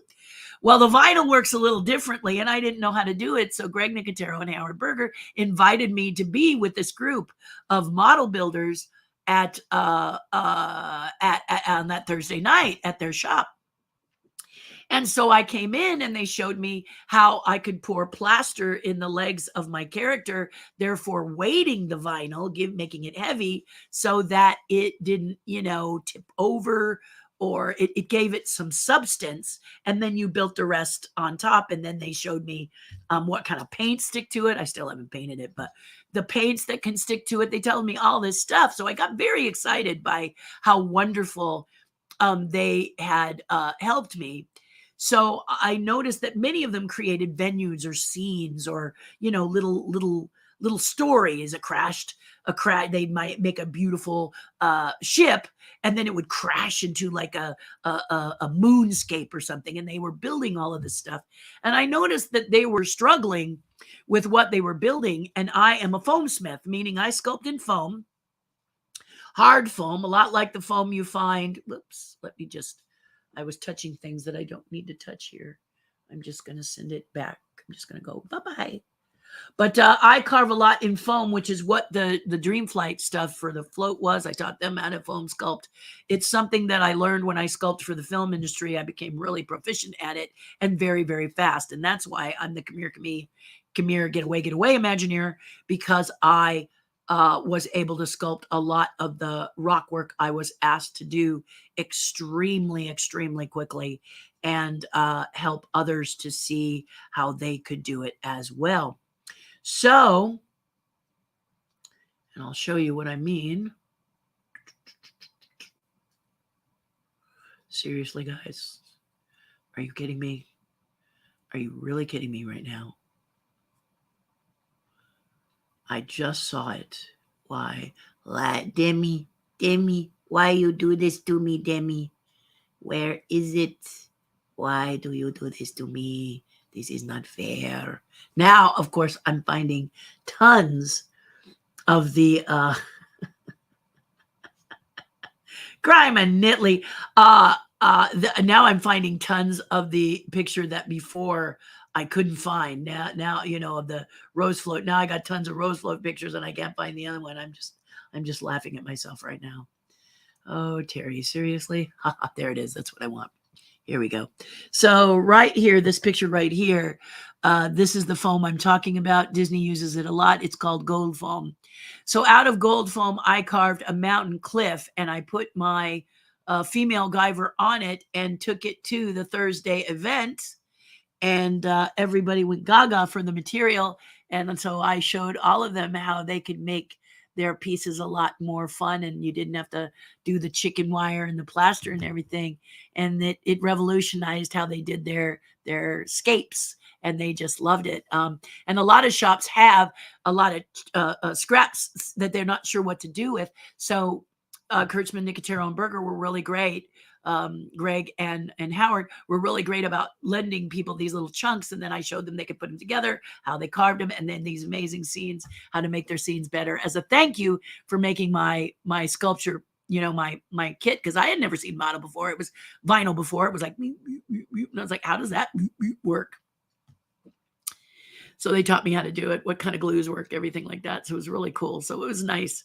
I don't quite remember how I got on that subject, but I'm really tickled by people who are so, like minds collaborating and doing something fun.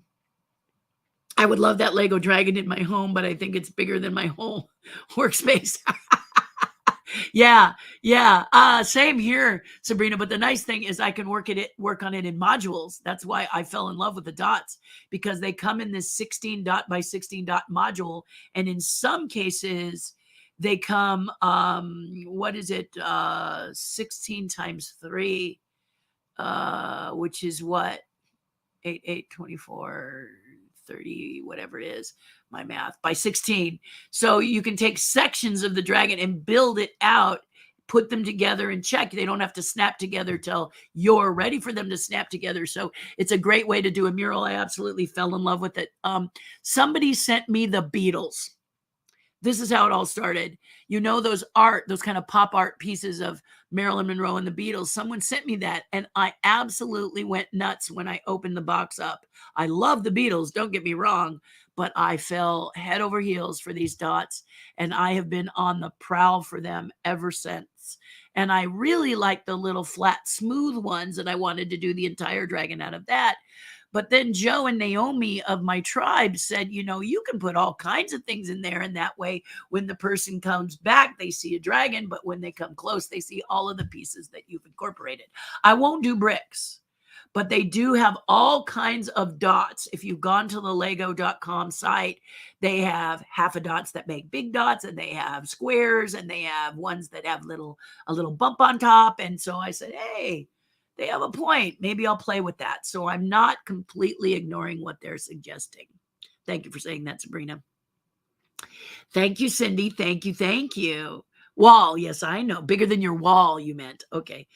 Yes, I can hook you up. I'll message you. Thank you, Bob. I'd love it. Especially if you're going to be the tour. You know, Bob, you got to forgive me. I might cry.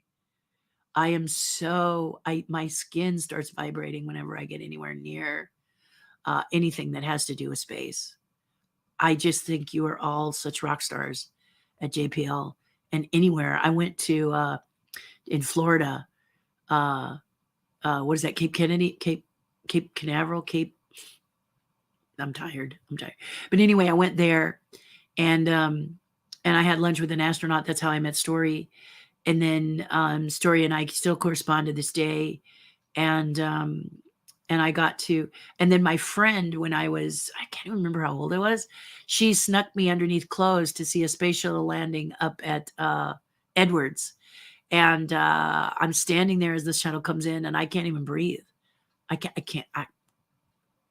was a wreck. I was just like, I just love space programs so much. And no, that's what I wanted to be when I was a kid, but the motion sickness prevented me from doing it.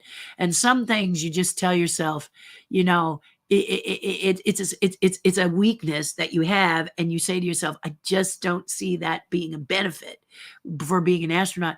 But Story kept trying to tell me that I need to get over that because most of the pilots get sick. But I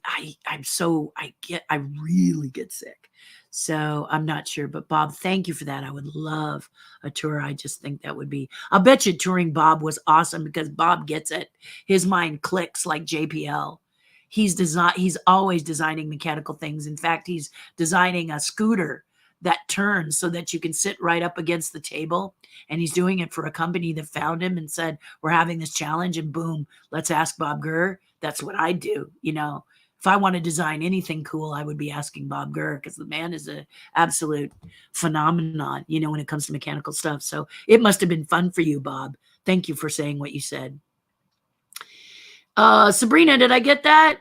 You'll have to make a less detailed version for us, Wall Space Chat. Well, you know what? That's what they're talking about. Joe told me that if I do this, what their designers might get with me and do is make a smaller version of my dragon. And I would love to see that process. Because I'll tell you, reading about the Titanic and how the designers and what they went through to make that Titanic. And guys, it's so flipping stunning. It is so beautiful. I don't know if I have a picture of it. I'm going to look and see if you can see it. I walk in and I go, oh, I did that. I did that amazing thing. I did that. Okay, I go the other way. I don't know if I have it in here. I have it in my other one. Oh yes, here it is. Oh my God, I just love it so much. Okay, so you get to see it. Get to see it. There's my Titanic. Isn't it amazing? Oh my gosh, isn't it amazing? There's my Titanic. Right here in the corner is the tool that is amazing from Lego, that if you make a mistake, it pops the bricks free. I remember when as a kid, I used to bite them with my teeth. That's not really the best way to do it. Above is my illustration for kids, for Dream Flight, for Kids Laughter and Dreams. My sketch that I did to present. This was actually the sketch that was presented to the Rose Float Committee. Next to that is my laser disc. If you don't know what that is, Google it. Signed by Michael Jackson. And in the corner is my tag that I used when I worked on Captain EO. But the Lego ship, isn't it amazing? It's like 48 inches long. It's big, guys. It's really, really big. It's like seriously huge. It is so amazing, and it fits there so beautifully. And then I should show you. My friend made me a rock that's painted like an iceberg, and it's at the front. It's actually you don't see it here because I just finished and I was so happy, but it's actually like right there. The Titanic's going through it. So yeah, I'm just oh gosh, I love it. I love it. I love it. Took me a lot of days to do it because I had to do it when I had free time, which I didn't have enough free time. But there were times when I was so worked up that this Lego actually calmed me. And the books are beautiful. It comes in sections. I used the box as an end table while I was building the Titanic in the den, and it was just a phenomenal experience. Not an not the kit is an investment if you can find it. eBayers, of course, are taking advantage of the fact that, if you really, really want it and you couldn't get it on the Lego site, it's worth, they try to give it for 1,000 or whatever now. But I managed to get one that was close to that was the price. But Lindsay got it for me for Christmas. I absolutely just went ape over it. It's just a beautiful piece of work. When I called you, I had made it back onto Disney property, which meant I was safely home. Yes, they couldn't sweep me. Exactly. I was safe. Yes, I was the last one to start the 5K. I had worked all night and drove straight from the studio to get there. Walked in denim and sandals. Isn't this adorable? Isn't she adorable? And although I started very last, I did not finish last. That being said, it was after all only a 5K. No, not only a 5K. What you need to understand and what people need to understand is for many, being able to do the 5K at all is a big deal. Is a very big deal. My dear friend Rachel used to walk the 5K, and the 5K is the family fun run, so they don't time it. They wait. They don't pick you up. They don't embarrass you. But Rachel was working with some challenges in her life, and so her family would run ahead and wait for her at the finish line.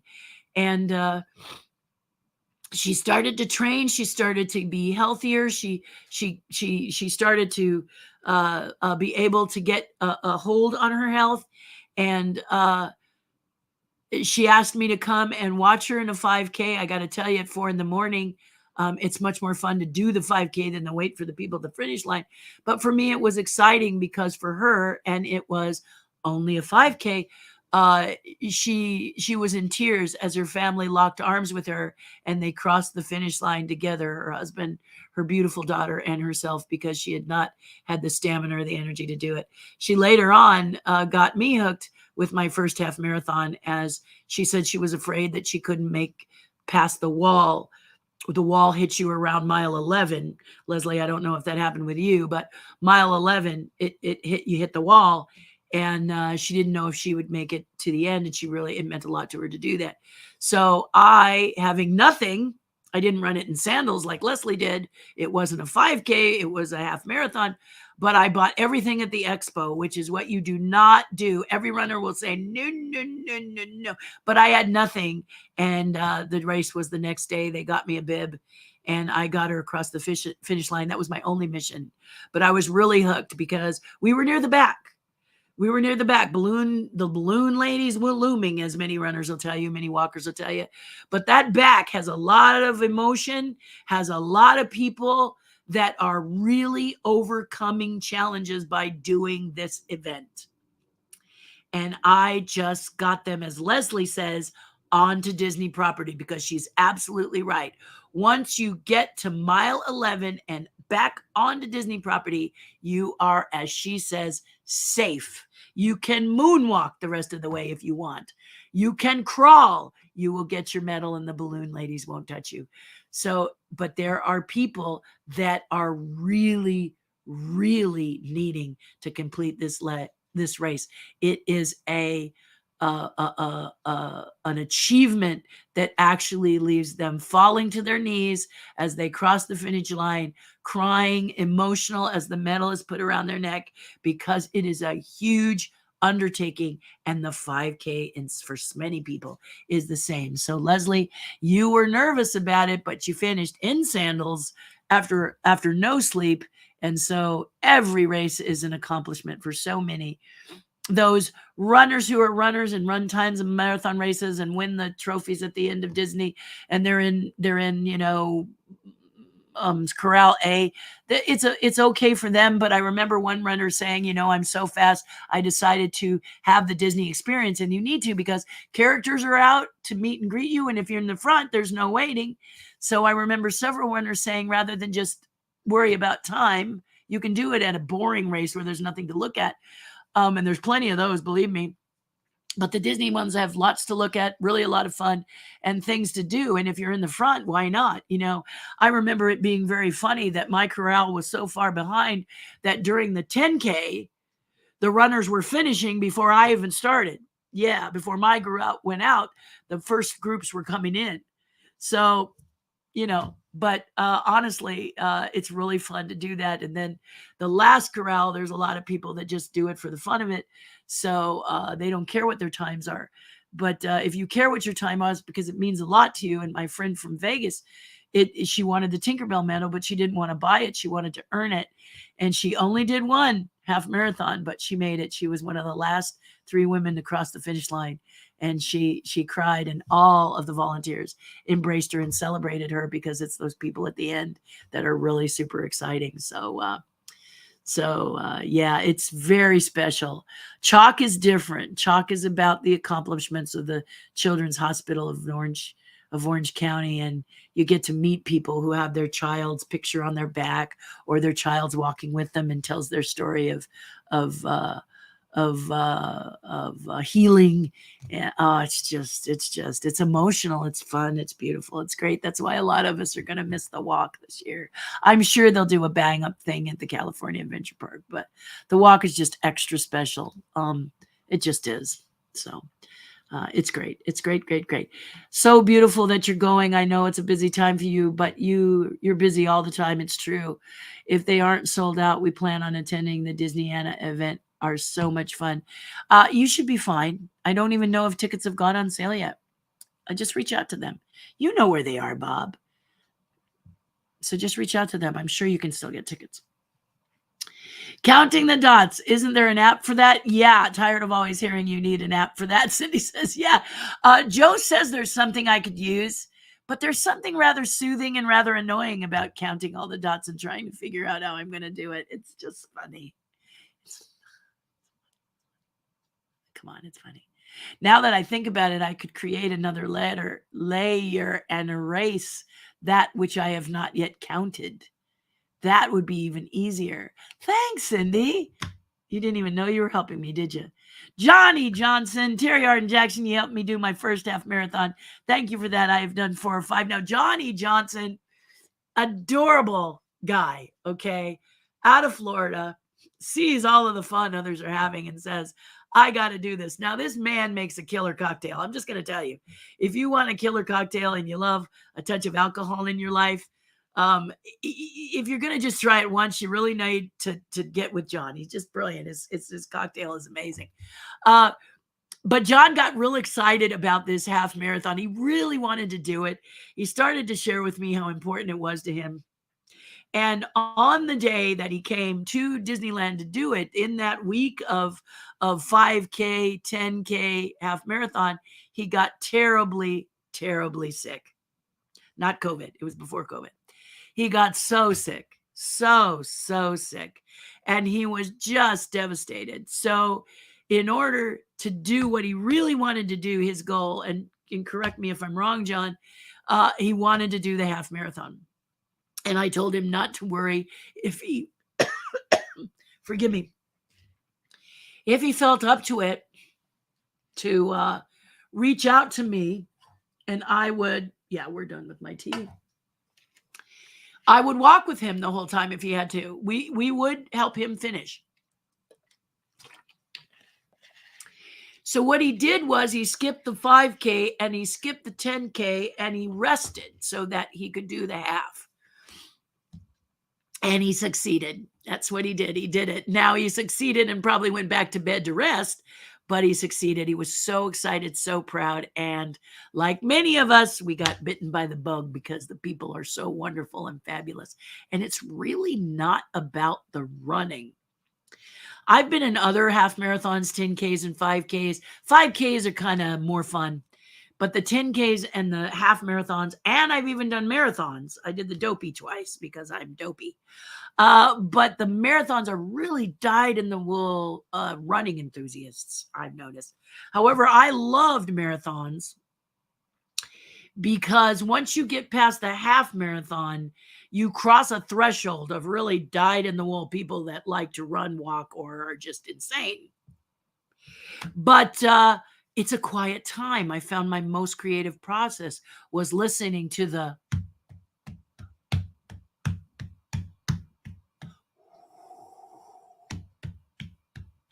because I was often by myself as I did the, sometimes I walked, sometimes I ran, and but there were those quiet times where and this is all you're hearing, and because you're by yourself at the marathon, just you, the air, the environment, and your tenacity, and I loved the creative going in my head because it just freed my mind up.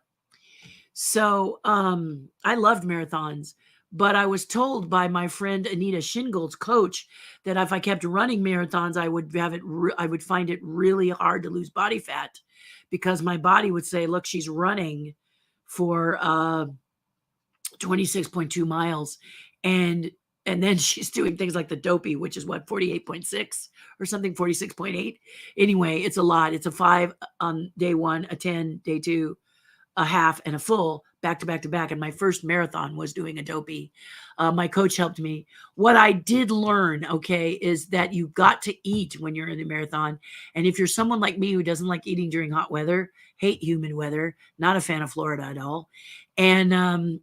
And so what I learned is if you got up at 3 in the morning to get in your corral by 4 a.m., 5 a.m., then the gun would go off, or Mickey and Minnie would throw fireworks up in the air, whatever, and off you go, right? But I wasn't in the last corral. I think I was in my first marathon. Oh, I was in the last corral, my first marathon, but I got to the front of the last corral because that's easily 50% of all the runners.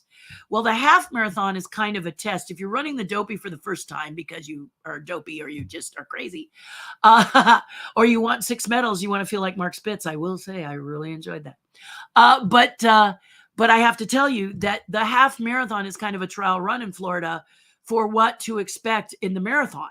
So you're not going to go that second 13.1, but that first 13.1 really tells you where the bottlenecks are, where the challenges are, where the course gets a little maybe steep, weird, twisty, narrow. Right before mile 2, it goes from 6 lanes to an off-ramp, if it's still the same. And the lollygaggers, if you're in the back, can really tick you off. So I made the decision after the half marathon to run my 10-minute mile. Remember, I would trained to run a 10-minute mile for the first 6 miles.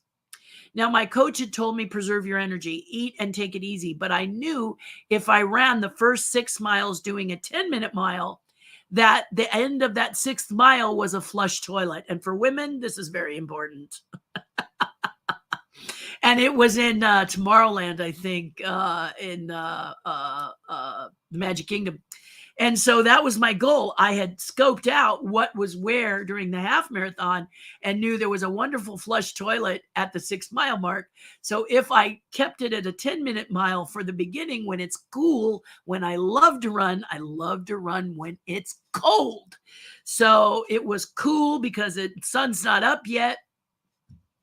And so I said, if I bear down and do that right away, then I can be ready for the rest of the marathon, where if humidity slows me down, if I get tired, if I need to take a break, if I need to stop to go to the bathroom, because that's the other thing, guys, many runners don't want to go to the bathroom because they don't want their time to be affected. But if you don't, what happens is the poisons build up in your legs and it's harder to run. So the minute you need to go, just take that time, go, keep that liquid flowing through, get it out, it goes in, get it out, etc. This is what my coach taught me, and it really made a difference. I never hit a wall in my first marathon. I never hit the wall. I ate a lot in the beginning when it was cooler, because later on I knew I was going to just eat and drink occasionally, because the heat I just couldn't get myself to ingest much. I drank a lot of water, and I always do. It had an electrolyte in it. It had things to help that my body stay hydrated. So I did that. But in the beginning, I did this. Now, for those of you who've never run a race, you can let people track you by giving them a GPS on you. Or I don't really know how it works, but they track you. And my coach was actually tracking me back in California while I ran my first marathon in Florida. And he was just about to text, "What the heck is the matter with you, you nut job?" Because he saw for the first 6 miles I was doing my top speed, which was 10 miles, 10-minute mile. But when he saw me stop, I stopped and started walking after mile 6, walked to the bathroom, took care of that, then walked a little bit and started pacing myself at a 13 to 15-minute mile. And he started to see what I was doing, because I did not know what my full-on marathon time would be. And I had to make it in 7 hours, I think. I had to do a 7-hour marathon. And since I hadn't done a marathon before, I wasn't sure what I was going to see in the future. But I actually came in at 6.5 hours for my very first marathon. So I did it and did fine. Yeah, I was tired afterwards and my legs were a little wubba wubba, but I had a great time and got my 6 medals. So those are some of the tips I can give you for running. You need to eat. Many runners the night before won't eat a heavy meal, or they will eat laxatives so that they eliminate, so they're the lightest they can possibly be. Do not do this. Please, Lord, do not eat laxatives. It is not good for your body to put your body through that, all right? Sabrina Pellew would be trembling right now. This is not good for your body. What you can do is have a nice glass of red wine the night before you go to bed. And that naturally, the tannins in red wine help you to eliminate properly before first thing in the morning. You'll be fine. I know it's a weird thing to do, but runners discuss this. So I'm keeping it as nice as I can. But that's what you do. And what red wine does it, not white wine, red wine. And then you can eat your pastas or whatever. If you're not really going to eat a protein or a heavy thing, you can eat your pastas, which give you that energy the night before. Whatever you want to do, but just know that don't do the laxative thing. It's terrible. It will just rip your body apart. It's not good for your body. So don't do it. No matter what a runner may tell you. Some runners are really advocates of it. No. Just red wine. It tastes better. It's much more fun. And it's an ingredient that uses its natural properties to help you. So there you go. That's just some tips, and make sure you have good, comfortable shoes, and make sure that, and then be with a friend. Be with a friend. I actually found a guy who always hit a wall at mile, what was he saying? Mile 19. He always hit a wall and couldn't finish. So we found out our pace was very similar. And so I walked with him all the way up past mile 19. I was it a little bit slower. Yeah. I told him I'll meet you after my 6th mile. And I slowed down and he caught up and we walked the rest of the way. When we got to mile 19, he was so happy as we hit mile 20 that he said, "If you want to leave me now, I'm fine." And I did, because I wasn't sure, like I said, how my time would be. So I said, "I want to make sure I'm finished. I'm sure we will, but my nervousness is not going to help you. So I did. And then he crossed and we were all like, woohoo. And he told his girlfriend that he had actually mission accomplished because I had come and helped him out. So that's what I like about these races, is helping others get across the finish line. I have to be honest with you. A lot of people like to do better than their personal best. They like to break the personal best record. So my best half marathon has been under 3 hours.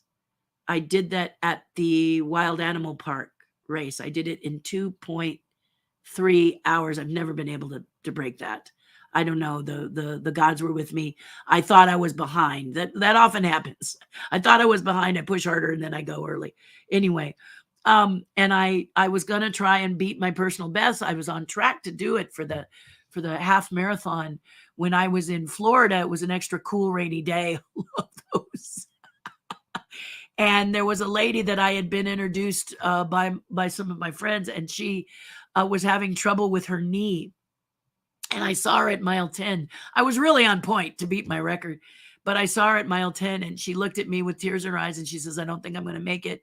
So we put our arms around each other and walked 3-legged, my 2 legs, her 1 leg, all the way. And she made her personal best by finishing, and I got my medal. So this was something that I love to do. A lot of times when I'm at a half marathon or a marathon, I run more than just the allotted, because I'm running back, informing people as they're very tired. Get to mile 11, and they're safe. Then they can take a break. They can drink some water. They can have a bite to eat. They can take about 15, 20 minutes if they want, because they're safe. As Leslie has said, she's safe. And they can recuperate, but they're not going to be swept. Swept meaning balloon ladies are going to put you in a van and put you to the finish line. You don't get to finish the race. There's nothing like crossing the finish line. And a lot of people don't want to be given the medal because they didn't finish the race. So this is why I run around and go, ladies, gentlemen, let's go. It's up there. It's up there. Disney property, go, go, go. And I'm the cheerleader. So I'm running around like this, like a tiger. I run back and forth. You can do it. You can do it. You can do it. This is me. Okay. And people would cross. And then once they crossed onto Disney property, they would just be like, yeah, get hydrated, get whatever. But now you're cool. Now you can walk as slow as you want. You can crawl. You can have someone carry. You can all 3 just kind of go like this. Whatever it takes to get across that finish line, you're safe once you get back on Disney property. This is unlike Florida. Florida has a huge property, and most of the time in Florida, you are on Disney property. But here at Disneyland, we share it with the city of Anaheim. And back before the pandemic, they really didn't like us doing these marathons. We could never do a marathon. But the half marathon, man, 1 o'clock would hit, and the streets would they'd get up. They just really didn't like us, gumming up the works. So that's why I would just really get out there, because I didn't want anyone to. One of the lovely things we got to do here at Disneyland is run through Angel Stadium.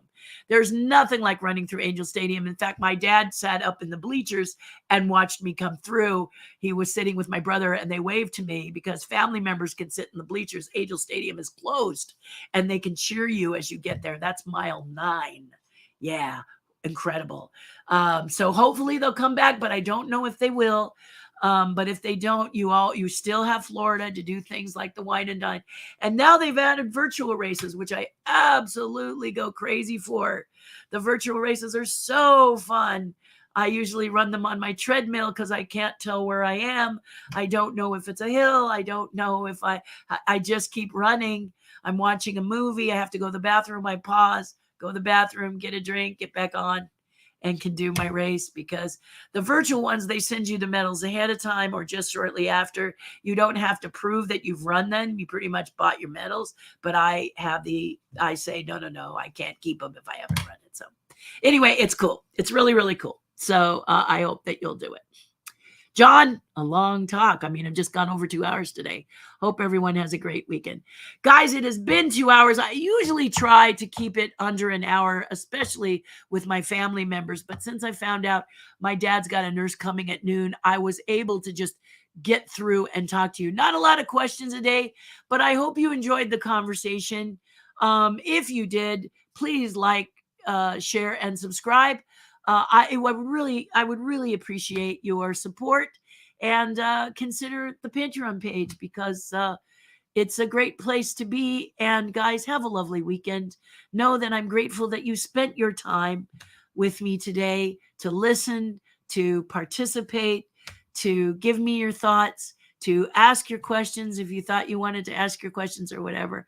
Just understand that I'm glad you took the time.